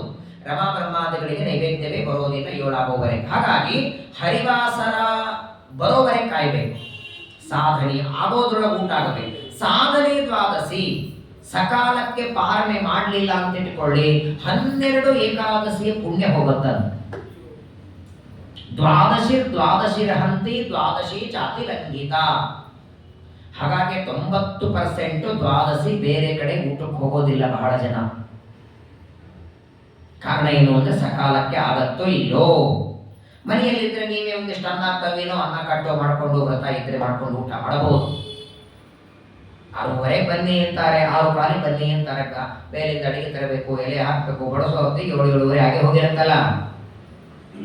ಆದ್ರೆ ನೋಡಿ ಬೆಂಗಳೂರಲ್ಲಿ ಎಲ್ಲಾ ಕಡೆಗೆ ಸಾಮಾನ್ಯವಾಗಿ ದ್ವಾದಶಿ ಹೊರಗೆ ಹೋಗಬಾರದು ಅಂತ ಬೆಂಗಳೂರಲ್ಲಿ ದ್ವಾದಶಿನೇ ಬೇರೆ ಕಡೆ ಹೋಗಿರ್ತಾರೆ. ಪ್ರತ್ಯೇಕ ದ್ವಾದಶಿನೇ ಅಡಿಗೆ ಊಟ ಇಟ್ಟಿರ್ತಾರೆ, ಬೇರೆ ಎಲ್ಲೂ ಇಲ್ಲ. ನೋಡಿ ನೀವು ದ್ವಾದಶಿ ಪಾರಣೆ, ದ್ವಾದಶಿಯ ದಿನವೂ ಪಾರಣೆ ಸೇವಾ ಇರೋದು ಬೆಂಗಳೂರು ಬಿಟ್ಟರೆ ಇಲ್ಲೂ ಇಲ್ಲ. ಮಠಗಳಲ್ಲಿ ಇದ್ದೇ ಇರುತ್ತೆ. ಈ ತರಹದ ಸಂಘಗಳಲ್ಲೂ ಕೂಡ ದ್ವಾದಶಿ ದಿನ, ಯಾಕಂದ್ರೆ ಮನೆಯಲ್ಲಿ ಮಾಡ್ಕೊಳ್ಳಿಕ್ಕಾಗದಿದ್ದವರಿಗೆ ಒಂದು ಅನುಕೂಲ ಆಗಲಿ ಅಂತ ಸಂಘದಲ್ಲಿ ಮಾಡ್ತಾರೆ. ಇಂಥ ಏನ್ ಮಾಡಬೇಕು ಅದಕ್ಕೂ ಒಂದು ನಿಯಮ ಹೇಳ್ತಾರೆ. ಮನೆಯಲ್ಲಿ ಮಡಿಯಿಂದ ಅಡಿಗೆ ಮಾಡಿಕೊಂಡು ಪಾಲನೆ ಮಾಡ್ಲಿಕ್ಕಾಗಿಲ್ಲ, 10 ಜನ ಸೇರೋ ಸ್ಥಳಕ್ಕೆ ಹೋಗುವ ಅನಿವಾರ್ಯತೆ ಇದ್ರೆ ಆಗ ತೀರ್ಥ ತಗೊಂಡು ಪಾಲನೆ ಮಾಡಿ. ತೀರ್ಥ ತಗೊಳ್ಳಿ, ನೀರು ಬೇಕಾದ್ರೆ ಕುಡೀರಿ, ಪಾಲನೆ ಮುಗಿಸಿ. ಸಂಘಕ್ಕೆ ಹೋದ ಅಥವಾ ಎಲ್ಲೋ ಹೋದ್ರೆ ಹೆಚ್ಚು ಕಮ್ಮಿ ಆದರೂ ನಡೆಯುತ್ತೆ. ಮನೆಯೊಳಗೇನೆ ಗಂಡನ ಊಟ ಆದ ಮೇಲೆ ಹೆಂಡತಿ ಊಟ ಮಾಡಬೇಕಾದಾಗ ಹೆಂಡತಿಯ ಊಟ ಆಗೋದ್ರಲ್ಲಿ ದ್ವಾದಶಿ ಹೋಗಿ ತ್ರೋದಶಿ ಬಂದುಬಿಡುತ್ತದೆ. ಅದಕ್ಕಾಗಿನೇ ತಾವು ತೀರ್ಥ ತಗೊಂಡು ಹೆಂಡತಿಗೆ ತೀರ್ಥ ಕೊಟ್ಟು, ಮಕ್ಕಳಿಗೆಲ್ಲ ತೀರ್ಥ ಕೊಟ್ಟು, ಶಿಷ್ಯರಿಗೆಲ್ಲ ತೀರ್ಥ ಕೊಟ್ಟು ಮಾಡ್ತಾರೆ. ವಿದ್ಯಾಪೀಠದಲ್ಲಿ ನಾವು ಮುಂಬೈನಲ್ಲಿ ನಮಗೆ ಅಡಿಗೆಯವರು ಬಡಿಸೋರಿಲ್ಲ, ನಾವೇ ಬಡಿಸ್ಬೇಕು. ದ್ವಾದಶಿಯ ದಿನ ಬಡಿಸೋ ಪಾಳಿ ಬಂತು ಅಂದ್ರೆ ನಾವು 2 ಪಂಕ್ತಿ ಬಡಿಸಿ 3ನೇ ಪಂಕ್ತಿ ಕೊಡುವ ಹೊತ್ತಿಗೆ 9 ಗಂಟೆ ಆಗಿರೋ. ಹಾಗಾಗಿ ಆಚಾರ್ಯರು ಬಡಿಸೋರ ನಂತರ ತೀರ್ಥ ಕೊಟ್ಬಿಡೋ. ಯಾರ್ಯಾರು ಬಡಿಸ್ತಾರೋ ಅವ್ರೆಲ್ಲ ತೀರ್ಥ ಕೊಟ್ಟು ನೀವೆಲ್ಲ ಪಾನಕ ಕೊಡೋದು ಬಿಡಿ, ಯಾಕಂದ್ರೆ 9 ಗಂಟೆ ಆಗೋದ್ರೊಳಗೆ ದ್ವಾದಶಿ ಹೋಗಿ ಬಿಡುತ್ತದೆ ಅಂತ ಮೊದಲು ಅವರಿಗೆಲ್ಲ ತೀರ್ಥ ಕೊಟ್ಟು ತೀರ್ಥ ಪಾರಣೆ, ಅದು ಒಂದು ರೀತಿ ಇದೆ. ಇಲ್ಲಿ ನೋಡಿ ಅಂಬರೀಷನಿಗೆ ಬ್ರಾಹ್ಮಣರೆಲ್ಲ ಹೇಳ್ತಾರೆ, ಒಳ್ಳೆ ಸುಗ್ರಾಸ ಊಟ, ಕೈ ತುಂಬೆ ದಕ್ಷಿಣೆ ಕೊಟ್ಟಿದ್ದಿ, ತುಂಬಾ ದೊಡ್ಡ ಯಜ್ಞ ಮಾಡಿದ್ದೆ, ಅಖಂಡ ಏಕಾದಶಿ ಪಾರಣೆ ಮಾಡು ಅಂತಾರೆ. ಸರಿ ಅಂತ ಬ್ರಾಹ್ಮಣರ ಅನುಮತಿ ತಗೊಂಡಿದ್ದಾರೆ. ಮುಹೂರ್ತ ಅವಶಿಷ್ಟಾಯಾಂ ದ್ವಾದಶ್ಯಾಂ ಪಾರಣಂ ಪ್ರತಿ. ಒಂದೇ ಮುಹೂರ್ತ ಉಳಿದಿದೆ ದ್ವಾದಶಿ, ಅಷ್ಟರಲ್ಲಿ ತಾನು ಪಾರಣೆ ಮಾಡಬೇಕು. ಶೀಘ್ರದಲ್ಲಿ ತೀರ್ಥ ತಗೊಂಡು ಅಕ್ಷತೆ ಅಂಗ ಹಚ್ಕೊಂಡು ಊಟ ಮಾಡು, ಆಮೇಲೆ ಮುಂದಿಂದೆಲ್ಲ ಮಾತಾಡುವಂತೆ ಬೇಗ ಹೊರಡು ಅಂತ ಬ್ರಾಹ್ಮಣರೆಲ್ಲ ಹೇಳ್ತಿದ್ದಾರೆ. ಸರಿ ಅಂತ ಸ್ವಾಧನೆ ದ್ವಾದಶಿ ಮೀರ್ತದೆ ಅಂತ ಬೇಗ ಬೇಗ ತೀರ್ಥ ತಗೊಳ್ಬೇಕು ಅಂತಾನೆ. ಅಷ್ಟೊತ್ತಿಗೆ ಬಂದೇ ಬಿಟ್ಟರು ಉತ್ತರಾದಿಗಳ ಸ್ವಾಮಿಗಳು. ದಾರಿ ದಾರಿ ದಾರಿ ದಾರಿ ಅಂತ ಕೂಗುತ್ತಿದ್ದಾರೆ. ಇವನು ತೀರ್ಥ ತಗೋಬೇಕಂತಾನೆ. ಇವಾಗ ನೀವು ಕರೆದ್ರೆ 3 ವರ್ಷ ಆದ್ಮೇಲೆ ಕೊಡ್ತಾರೆ ಡೇಟ್ ಪೂಜೆ ಅದಲ್ವಾ. ರಾಮದೇವ್ರ ಪೂಜಾ ಡೇಟ್ ಕೊಡಿ ಅಂದ್ರೆ ಆಗಿನ ಕಾಲದಲ್ಲಿ ದ್ವಾಪರ ಯುಗದಲ್ಲಿ ಚತುರ್ಯುಗ ಮೂರ್ತಿ ಪೂಜೆ ಮಾಡ್ತಿದ್ರು. ದುರ್ವಾಸಸೋ ಜ್ಞಾನ ನಿಧಿ ಇಂದ್ರ ವಾಹನ ತೀರ್ಥಕ. ದುರ್ವಾಸರು ದ್ವಾಪರ ಯುಗದ ಸನ್ಯಾಸಿಗಳವರು, ಅತ್ರಿ ಋಷಿಗಳ ಮಕ್ಕಳು. ಅಕಸ್ಮಾತ್ ಆಗಿ ಅಂಬರೀಷ ರಾಜನ ಮನೆಗೆ ದುರ್ವಾಸ ಬರ್ತಿದ್ದಾರೆ. ಜ್ಞಾನಿಗಳು ಬಂದಿದ್ದಾರೆ ಅಂದಾಕ್ಷಣ ತೀರ್ಥ ತಗೊಳ್ಳುವಂತ ಅಂಬರೀಷ ರಾಜ ತೀರ್ಥ ತಗೊಳ್ಳೋದು ಬಿಟ್ಟ. ದುರ್ವಾಸರು ಬಂದಾಕ್ಷಣ ಸಾಷ್ಟಾಂಗ ನಮಸ್ಕಾರ ಮಾಡ್ತಾನೆ. ಹೇಳ್ತಾನೆ, ಸ್ವಾಮಿ ಒಂದೇ ಮುಹೂರ್ತ ಇದೆ ಅಂದ. ದ್ವಾದಶಿ ಒಂದೇ ಮುಹೂರ್ತ ಇದೆ, ಇಲ್ಲಿ ನೀವು ಬಂದಿದ್ದೀರಿ, ನೀವು ಸ್ನಾನ ಮಾಡಿ ಅನೇಕ ಮಾಡಿ ಬರೋವರೆಗೆ ಕಾಯಬೇಕೋ ನಾನು ಪಾಲನೆ ಮಾಡಬೇಕೋ ಗೊತ್ತಿಲ್ಲ. ದುರ್ವಾಸ ಅಂತಾರೆ, ಚಿಂತೆ ಮಾಡಬೇಡ, ಯಮುನಾ ನದಿಯಲ್ಲಿ ಸ್ನಾನ ಮಾಡಿದ ತಕ್ಷಣ ಎಲೆ ಮೇಲೆ ಬಂದು ಕೂಡ್ತೇನೆ ಅಂದ್ರು. ಅತಿ ಸಂಕ್ಷೇಪದಲ್ಲಿ ದೇವರ ಪೂಜೆ ಮಾಡ್ತೇನೆ. ನೋಡಿ, ಪ್ರತಿನಿತ್ಯ ನೀವು ಅಷ್ಟಮಹಾಮಂತ್ರ ಜಪ ಮಾಡ್ತಿದ್ರೆ, ನಿತ್ಯ 1000 ಗಾಯತ್ರಿ ಮಾಡ್ತಿದ್ರೆ, ದ್ವಾದಶಿ ದಿನ 10 ಗಾಯತ್ರಿ ಜಪ ಮಾಡಿ ಪಾರಣೆ ಆದ ಮೇಲೆ ಮುಂದಿನ 1000 ಗಾಯತ್ರಿ ಜಪ ಮಾಡಿ ದೇವರು ಕ್ಷಮೆ ಮಾಡ್ತಾನೆ. ಇನ್ನೊಂದು ಮಾತಿದೆ, ಈ 7 ದಿನ ಭಾಗವತ್ ಕೇಳಬೇಕಾದರೆ ಉಪವಾಸ ಕೇಳೋರು ಇರ್ತಾರೆ. ಮಧ್ಯದಲ್ಲಿ ದ್ವಾದಶಿ ಬಂದ್ರೆ ಹಾಗೆ ಪಾರಣೆ ಬಿಟ್ಟು ಉಪವಾಸ ಕೇಳೋದು ಕೊಡಬಾರ್ದು. ಅವತ್ತು ಪಾರಣೆ ಮಾಡಿ ಕೇಳಿದರೂ ಉಪವಾಸ ಕೇಳಿದಂತೆನೆ, ಅದು ಪಾರಣೆ. ಹಾಗಾಗೇನೆ ದ್ವಾದಶಿ ದಿನ 28 ಅಡಿಗೆ ಮಾಡ್ತಾ ಕೊಡಬಾರದು. ಯಾಕಂದ್ರೆ ನೋಡಿ, ಈ ವೈಶ್ಯದೇವ ಮಾಡಬೇಕಾದ್ರೆ ಒಲೆಯಲ್ಲಿ ಕೆಂಡ ಒಂದೇ ಕೆಂಡ ಇದೆ, ಆ ಕೆಂಡದಲ್ಲಿ ಇಷ್ಟು ದೊಡ್ಡದಾದ ಆಹುತಿ ಹಾಕಿದ್ರೆ ಹುತ ಆಗತ್ತಾ? ಹಂಗೆ ಏಕಾದಶಿ ಮಾಡಿ ನಮ್ಮ ಜಾಠರಾಗ್ನಿ ಮಂದಾಗಿರತ್ತೆ. ಅದರ ಮೇಲೆ ದಪ ದಪ ಹೋಳಿಗೆ ಗಿಳಿಗೆ ಗಿರಗಂಜಿ ಚಕ್ಲಿ ಅಂತ ಹಾಕಿದ್ರೆ ಹೆಂಗೆ ಜೀರ್ಣ ಆಗೋದು? ಈ ಗಂಜಿ ಗಿಂಜಿ ಮಾಡೋ ಪದ್ಧತಿ ಬಂದದ್ದೇ ಅದಕ್ಕೆ. ದ್ವಾದಶಿಯ ದಿನ ಜಾಠರಾಗ್ನಿಗೆ ಜೀರ್ಣ ಆಗುವಂತಹ ಆಹಾರ ಇರಬೇಕು. ದುರ್ವಾಸರ ಚಿಂತೆ ಬೇಡ ಅಂದ್ರು. ತಲೆ ಮೇಲೆ ನೀರು, ಎಲೆ ಮೇಲೆ ಸಾರು. ಸ್ನಾನ ಮಾಡಿ ಎಲೆ ಮೇಲೆ ಬರ್ತೀನಿ ಅಂತಾರೆ. ಸರಿ, ಏನ್ ಮಾಡೋ ಹಂಗಿಲ್ಲ. ಆದ್ರೆ ಏನ್ ಮಾಡ್ತಾರೆ, ದುರ್ವಾಸರಂತಹ ಜ್ಞಾನಿಗಳು ಬಂದಿದ್ದಾರೆ. ಆಗಿಂದಾಗ ತನ್ನ ಸೇವಕರಿಗೆ ಅಂತಾರೆ. ಯಾಕಂದ್ರೆ ಈಗ ದುರ್ವಾಸರು ಸನ್ಯಾಸಿಗಳು. ಹಿಂದೆಲ್ಲ ಸನ್ಯಾಸಿಗಳು ಮನೆ ಮನೆಗೆ ಹೋಗಿ ಅಡಿಗೆ ಬೇಡಿ ಊಟ ಮಾಡ್ತಿದ್ರು. ಈ ಚಿಕ್ಕ ನೈವೇದ್ಯ ಬಂದದ್ದೆಲ್ಲ ರಘುತ್ತಮ ತೀರ್ಥರಿಂದ. ರಘುತ್ತಮ ತೀರ್ಥರಕ್ಕಿಂತಲೂ ಮೊದಲು ಯಾವುದೇ ಯತಿಗಳು ಪ್ರತ್ಯೇಕವಾಗಿ ತಮ್ಮ ಚಿಕ್ಕ ನೈವೇದ್ಯ ಅಡಿಗೆ ಅಂತ ಮಾಡ್ಕೋತಿರ್ಲಿಲ್ಲ. ಗೃಹಸ್ಥ ದೇವರ ಪೂಜೆಯಾದ ಮೇಲೆ ಗೃಹಸ್ಥರ ಮನೆಗೆ ಹೋಗಬೇಕು, ಭಿಕ್ಷೆ ಬೇಡಬೇಕು. ಅವರು ಅಷ್ಟು ಶುದ್ಧ ಗೃಹಸ್ಥರು ಮಾಡುತ್ತಿದ್ರು ಮೊದಲು. ಹಾಗಾಗಿ ಯತಿಗಳನ್ನು ಭಿಕ್ಷುಗಳು ಅಂತ ಕರೀತಿದ್ರು. ಭಿಕ್ಷೆಯನ್ನು ತರಬೇಕು, ಊಟ ಮಾಡಬೇಕು. ರಘುತ್ತಮ ತೀರ್ಥರ ಕಾಲದಲ್ಲಿ ಅವರಿಗೆ ಪಾಠ ಹೇಳುವಂತಹ ಆದ್ಯ ವರದಾಚಾರ್ಯರು ಆಮಂತ್ರಣ ಕೊಡ್ತಾರೆ. ಸ್ವಾಮಿ, ನಾಳೆ ದ್ವಾದಶಿ ಪಾರಣೆಗೆ ಬರಬೇಕು ಅಂತ. ರಘುತ್ತಮರು ರಾಮದೇವರ ಪೂಜಾ ಮಾಡಿ ಬರ್ತೇನೆ ಅಂದರು. ಅವರು ಪೂಜಾ ಮಾಡಿ ರಾಮದೇವರ ಪೆಟ್ಟಿಗೆ ಭುಜಂಗಿಸಿ ದೇವರ ಪ್ರದಕ್ಷಿಣೆ ಗುರುಪಾದ ಪೂಜೆ ಮುಗಿಸ್ಕೊಂಡು ಬರುವುದರೊಳಗೆ ವರದಾಚಾರ್ಯ ಚಿತ್ರಾವತ ಇಟ್ಟು ಆಪೋಷಣ ತಗೊಂಡು ಪಾಯಸ ತಿಂದು ಬಿಟ್ಟಿದ್ರು ಆಲ್ರೆಡಿ. ಒಬ್ಬರ ಆಚಾರ ಬರ್ತಾರ ಅಂದ್ರೆ ಕಾಯ್ತೀವಿ. ಸನ್ಯಾಸಿಗಳು ಪೀಠದ ಮೇಲೆ ಕೂತ ಯತಿಗಳು ಬರ್ತಾರ, ಕಾಯೋದು ಬೇಡವಾ? ಅಂದಾಕ್ಷಣ ವರದಾಚಾರ್ಯರಂತಾರೆ, ಪಾರಣೆಗೆ ತಡ ಆಗತ್ತೆ ಅಂತ ನಾವು ಕೂತಿದ್ವಿ, ಪಕ್ಕದಲ್ಲಿ ಒಂದು ಎಲೆ ಇದೆ, ನೀವು ಕೂತ್ಕೊಳ್ಳಿ ಬಡಿಸ್ತಾರೆ ಅಂದ್ಬಿಟ್ರು. ಏನಿದ್ರು ನನ್ನ ಶಿಷ್ಯ ಅಂತ ಅವ್ರಿಗೆ ಒಂದು ರಘುತ್ತಮ ತೀರ್ಥರ ಅಂತ, ನಮ್ಗೆ ಇವತ್ತೊಂದು ಏಕಾದಶಿ ಇದೆ, ನಾವು ಪಾರಣೆ ಮಾಡೋದಿಲ್ಲ ಅಂದರು. ಇವತ್ತು ಒಂದು ಏಕಾದಶಿ, ಎರಡನೇ ಏಕಾದಶಿ ಮಾಡ್ತೇವೆ, ನಾವು ಹೊರಡ್ತೀವಿ ಇಲ್ಲಿಂದ ಅಂತ ಹೊರಟು ಬಿಡ್ತಾರೆ. ವರದಾಚಾರ್ಯರ ಹೆಂಡತಿ ಅಂತಾರೆ, ಮನೆಗೆ ಬಂದ ಯತಿಗಳ ಹಸ್ತು ಹೋದ್ರೆ ಗತಿ ಏನು?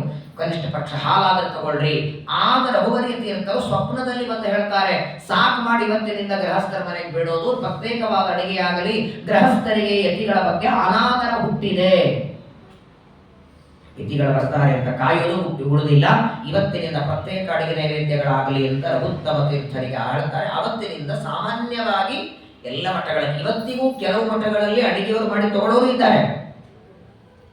ಎಲ್ಲಾ ಸ್ವಾಮಿಗಳು ಏನು ಪ್ರತ್ಯೇಕವಾಗಿ ಅಡಿಗೆಯವರನ್ನು ಇಟ್ಕೊಂಡಿಲ್ಲ. ಆ ಅಡಿಗೆಯವರು ಹೇಗಿರ್ತಾರೆ ಅಂದ್ರೆ, ಅಲ್ಲಿ ಬಂದವರಿಗೆಲ್ಲ ಅಡಿಗೆ ಅವರೇ ಮಾಡಿ ಹಾಕ್ತಿರ್ತಾರೆ. ಕಾರಣ ಏನು ಅಂದ್ರೆ, ಈಗ 90% ಶುದ್ಧವಾದ ಮಡಿಯಿಂದ ಮಾಡೋರಿಲ್ಲ ಅನ್ನೋದಕ್ಕೆ. ಆದರೆ ನೋಡಿ, ಕೆಲವು ಮಠಗಳಲ್ಲಿ ಚಿಕ್ಕ ನೈವೇದ್ಯ ಅಡಿಗೆ ಮಾಡೋರಿಗೆ ಪ್ರತ್ಯೇಕ ನಿಯಮ. ಮೊದಲನೇದು ಬಾಲ್ಯ ವಿವಾಹ ಆಗಿರಬೇಕು. ವಿವಾಹ ಬಾಲ್ಯದಲ್ಲೇ ಆಗಿರಬೇಕು. ಸಂಪೂರ್ಣ ಸುಧಾ ಗ್ರಂಥ ಪರೀಕ್ಷೆ ಕೊಟ್ಟಿರಬೇಕು. ಪ್ರತಿನಿತ್ಯದಲ್ಲಿ ಈ ಮಡಿಯಿಂದ ಊಟ ಮಾಡಬೇಕು. 1000 ಗಾಯತ್ರಿ ಜಪ ಮಾಡ್ತಿರ್ಬೇಕು. ಏಕಾದಶಿ ಉಪವಾಸ ಮಾಡಬೇಕು. ಈ ಅವಲಕ್ಕಿ ಚುರುಮುರಿಗಳನ್ನು ತಿನ್ನಬಾರದು. 100 ನಿಯಮ ಅವು ಅಡಿಗೆ ಮಾಡೋರಿಗೆ. ಅದಕ್ಕೆ ನಾನು ಎಲ್ಲ ಯತಿಗಳು ಅಂತ ಹೇಳಲ್ಲ, ಕೆಲವು ಯತಿಗಳು ಇಷ್ಟು ಇಟ್ಕೊಂಡಿದ್ದಾರೆ ಇವತ್ತಿಗೆ. ಹಾಗಾಗಿ ದುರ್ವಾಸರು ಬಂದಾಕ್ಷಣ ವಿಚಾರ ಮಾಡ್ತಾರೆ ಅಂಬರೀಷ, ಈಗ ಇರುವ ಅಡಿಗೆಯನ್ನೇ ದುರ್ವಾಸರಿಗೆ ಹಾಕೋಣ ಅಂದ್ರೆ ಆಲ್ರೆಡಿ ಬ್ರಾಹ್ಮಣರು ಊಟ ಆಗಿದ್ದದು ಅಲ್ವಾ? ದುರ್ವಾಸರು ಮೊದಲೇ ಬರ್ತೀನಿ ಅಂತ ಆಮಂತ್ರಣ ಕೊಟ್ಟಿದ್ರು. ಇವ್ರು ಎಲ್ಲರಿಗೂ ಹೇಳ್ತಿದ್ದ, ಸ್ವಾಮಿಗಳು ಬರ್ತಿದ್ದಾರೆ ಕಾಯ್ತೀರಾ ಅಂತ ಕೇಳ್ತಿದ್ದ, ಅವರಿಗೂ ಹಾಕಿಬಿಡ್ತಿದ್ದ. ಆಗಿದ್ದಾಗ ಹೇಳ್ತಾನೆ, ಇದೆಲ್ಲ ಅಡಿಗೆ ಪ್ರತ್ಯೇಕ ಇಟ್ಟು ಇನ್ನೊಂದು ಅಡಿಗೆ ಮಾಡಿಸ್ತಾನೆ. ಮತ್ತೆ ಈ ಅಡಿಗೆ ಬೇಡ, ಬ್ರಾಹ್ಮಣರಿಗೆ ಹಾಗೆ ಉಳಿದದ್ದು ಬ್ರಾಹ್ಮಣನ ಪ್ರಸಾದ ಅಂತ ನಾನು ತಗೊಳ್ತೇನೆ. ಯತಿಗಳವರು ಅವರಿಗೋಸ್ಕರ ಪ್ರತ್ಯೇಕವಾದ ಅಡಿಗೆ ಶೀಘ್ರದಲ್ಲಿ ಮಾಡಿಸ್ತಾನೆ. ಅಡಿಗೆನೂ ಮಾಡಿಸಿದ, ಎಲೆನೂ ಹಾಕಿದ್ದಾನೆ. ದುರ್ವಾಸರು ಯಮುನಾ ನದಿಯಲ್ಲಿ ಸ್ನಾನಕ್ಕೆ ಬಂದಿದ್ದಾರೆ, ನೀರಿನಲ್ಲಿ ಮುಳುಗಿದ್ದಾರೆ. ಭಗವಂತನ ದರ್ಶನ ಆಯಿತು. ಶಂಖ ಚಕ್ರ ಗದಾ ಪದ್ಮ ಪೀತಾಂಬರ ನೀರಿನಲ್ಲಿ ದೇವರ ನೋಡಿ ಮೈ ಮರೆತು ಬಿಟ್ಟಿದ್ದಾರೆ ದುರ್ವಾಸರು. ಎಚ್ಚರವೇ ಇಲ್ಲ. ದ್ವಾದಶಿ ಪಾರಣೆ ರಾಜ ನನಗೋಸ್ಕರ ಕಾಯ್ತಿರ್ತಾನೆ ಎನ್ನುವ ಎಚ್ಚರ ಇಲ್ಲದೆ ಮುಳುಗಿಬಿಟ್ಟಿದ್ದಾರೆ. ಈ ಕಡೆ ಸಮಯ ಆಗ್ತಾ ಇದೆ. ಏನ್ ಮಾಡ್ಬೇಕು? ಅಂಬರೀಷ ರಾಜ ಒಳಗೆ ಹೊರಗೆ ಬಂದ್ರ ನೋಡ್ತಾನೆ. ಬಹಳ ಗೊಂದಲ ಆಯಿತು. ವಿಚಾರ ಮಾಡ್ತಾನೆ. ಅಕಸ್ಮಾತ್ತಾಗಿ ಸರಿಯಾದ ಹೊತ್ತಿಗೆ ಪಾರಣೆ ಮಾಡಲಿಲ್ಲ ಅಂದ್ರೆ 1 ವರ್ಷ, ಅದು ಅಖಂಡ ಏಕಾದಶಿ, ಮತ್ತೆ ಪೂರ್ಣ 3 ದಿನ ಉಪವಾಸ ಮಾಡಿದ ಏಕಾದಶಿ ವ್ರತದ ಪುಣ್ಯ ಹೋಗುತ್ತೆ. ಇನ್ನು ಊಟ ಮಾಡಿಬಿಟ್ರೆ ದುರ್ವಾಸರಂತಹ ಯತಿಗಳಿಗೆ ಜ್ಞಾನಿಗಳಿಗೆ ಆಮಂತ್ರಣ ಕೊಟ್ಟು ಅವರನ್ನು ಬಿಟ್ಟು ಊಟ ಮಾಡಿದ ಪಾಪ ಬರ್ತದೆ. ಧರ್ಮ ಸಂಕಟ. ಕೊನೆಗೆ ಇನ್ನೇನು ದ್ವಾದಶಿ ಇಂದಿರೋ ಪ್ರಸಂಗ ಬಂತು. ಅಲ್ಲಿದ್ದ ಬ್ರಾಹ್ಮಣರಿಗೆ ಕೇಳ್ತಾರೆ, ಏನ್ ಮಾಡಲಿ ನೀವು ಹೇಳಿ, ನೀವು ಹೇಳಿದಂತೆ ಮಾಡ್ತೇನೆ, ಪಾಪಕ್ಕೆ ನಾನು ಗುರಿ ಆಗಲ್ಲ. ಯಾವಾಗಲೂ ನೋಡಿ, ನಾವು ಯಾವುದೇ ಕೆಲಸ ಮಾಡುವಾಗ ಯಾರು ಅಪ್ಪಡಿ ಕೇಳಬೇಕು ಅಂತ. ಊಟ ಮಾಡಬೇಕಾದರೆ, ವೈಷಮ್ಯ ಮಾಡಬೇಕಾದರೆ, ಪ್ರಯಾಣಕ್ಕೆ ಹೋಗಬೇಕಾದರೆ, ಯಾವುದೇ ಒಳ್ಳೆಯ ಕೆಲಸಕ್ಕೆ ಅಪ್ಪಣೆ ಯಾಕೆ ಕೇಳೋದು ಅಂದ್ರೆ, ಅಕಸ್ಮಾತ್ತಾಗಿ ಆ ಕರ್ಮ ಆಚರಣೆ ಮಾಡುವಾಗ ನಮ್ಮಿಂದ ತಪ್ಪು ನಡೆದರೂ ಅದು ದೊಡ್ಡವರು ಅನುಮತಿ ಕೊಟ್ಟದ್ದಕ್ಕೆ ಅದನ್ನು ಕ್ಷಮಾ ಮಾಡ್ತಾರೆ ದೇವರು.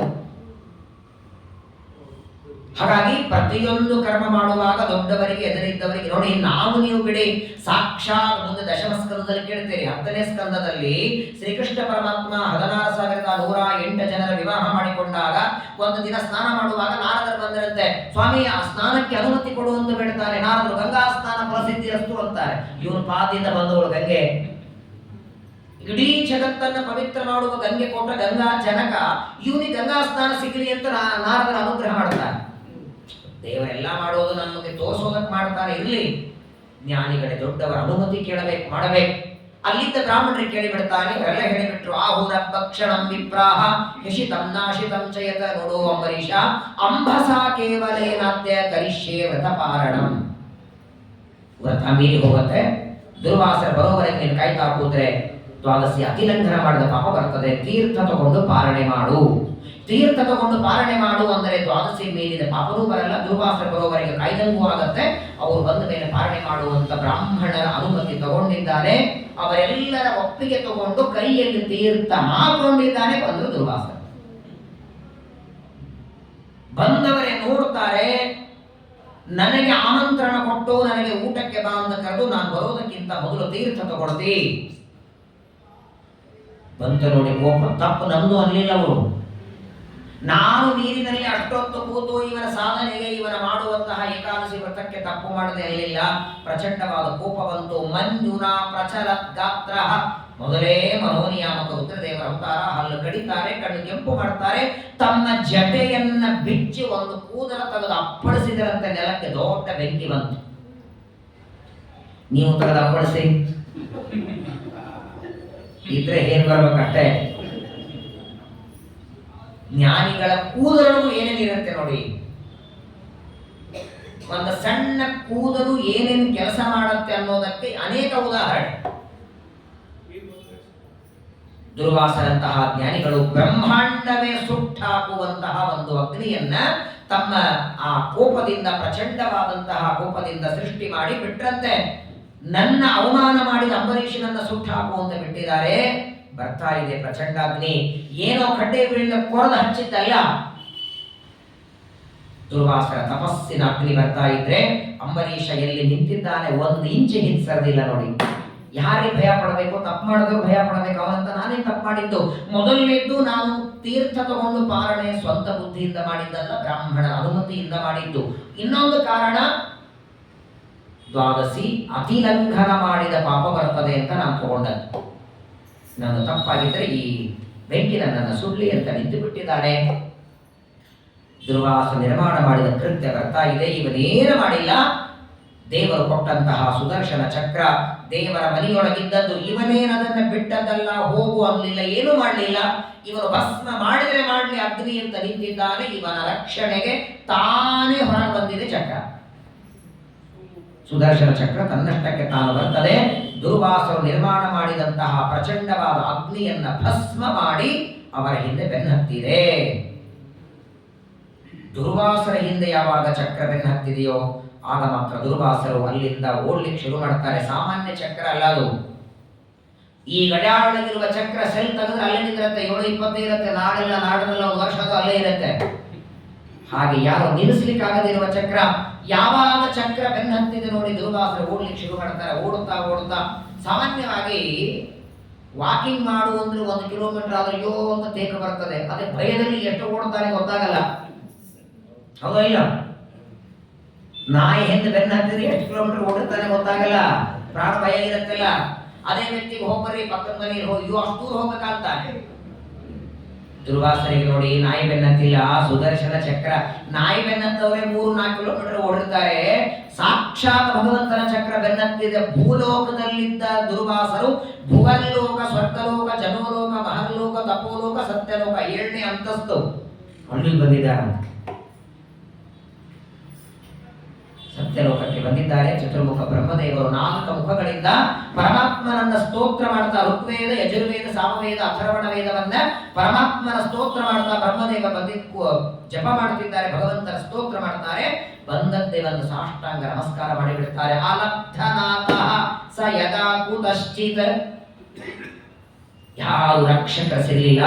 ಬ್ರಹ್ಮದೇವರ ಹತ್ರ ಬಂದಾಕ್ಷಣ ಬ್ರಹ್ಮದೇವರು ಕಣ್ಣು ತೆಗಿತಾರೆ. ಬರಬೇಕು ಅಂದ್ರೆ ದುರ್ವಾಸರಿಗೆ, ಸ್ವಾಮಿ ಯೋಗಕ್ಷೇಮ ಎಲ್ಲ ಆಮೇಲೆ ಮಾತಾಡುವಂತ್ರಿ, ಮೊದಲು ಚಕ್ರ ಬೆನ್ನತ್ತಿದೆ, ಸುದರ್ಶನ ಚಕ್ರದಿಂದ ಭಯಪಟ್ಟಿದ್ದೇನೆ, ಮೊದಲು ಅದನ್ನು ಶಾಂತ ಮಾಡಿ ಅಂತ ಬ್ರಹ್ಮದೇವರನ್ನ ಪ್ರಾರ್ಥನೆ ಮಾಡಿಕೊಡ್ತಾರೆ.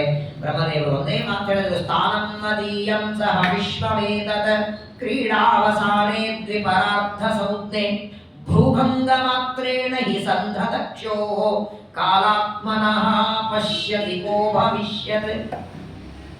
ಬ್ರಹ್ಮದೇವರ ಮಾತು ನೋಡಿ. ಬ್ರಹ್ಮದೇವರಂತಾರೆ, ನನಗೆ ಈ ಸತ್ಯಲೋಕದಲ್ಲಿ ಬ್ರಹ್ಮ ಪದವಿಯಲ್ಲಿ ಕೂಡಿಸಿದ್ದಾನೆ ದೇವರು, ಇಷ್ಟು ವರ್ಷ ಇರುವಂತಿದ್ದಾನೆ, ಅವನು ಎಷ್ಟು ಕೆಲಸ ಕೊಟ್ಟಿದ್ದಾನೆ ಅಷ್ಟೇ ಮಾಡಬೇಕು, ನನ್ನ ತಲೆ ಓಡಿಸಿ ಮಾಡೋ ಹಾಗಿಲ್ಲ, ನಾನು ಸ್ವತಂತ್ರನಲ್ಲ. ತನ್ನ ಕಣ್ಣಿನ ಕುಡಿನೋಟದಿಂದ 14 ಲೋಕ ಬ್ರಹ್ಮಾಂಡ ಭಸ್ಮ ಮಾಡುವ ಭಗವಂತನ ಚಕ್ರ ಸ್ವಾಮಿ ಅದು.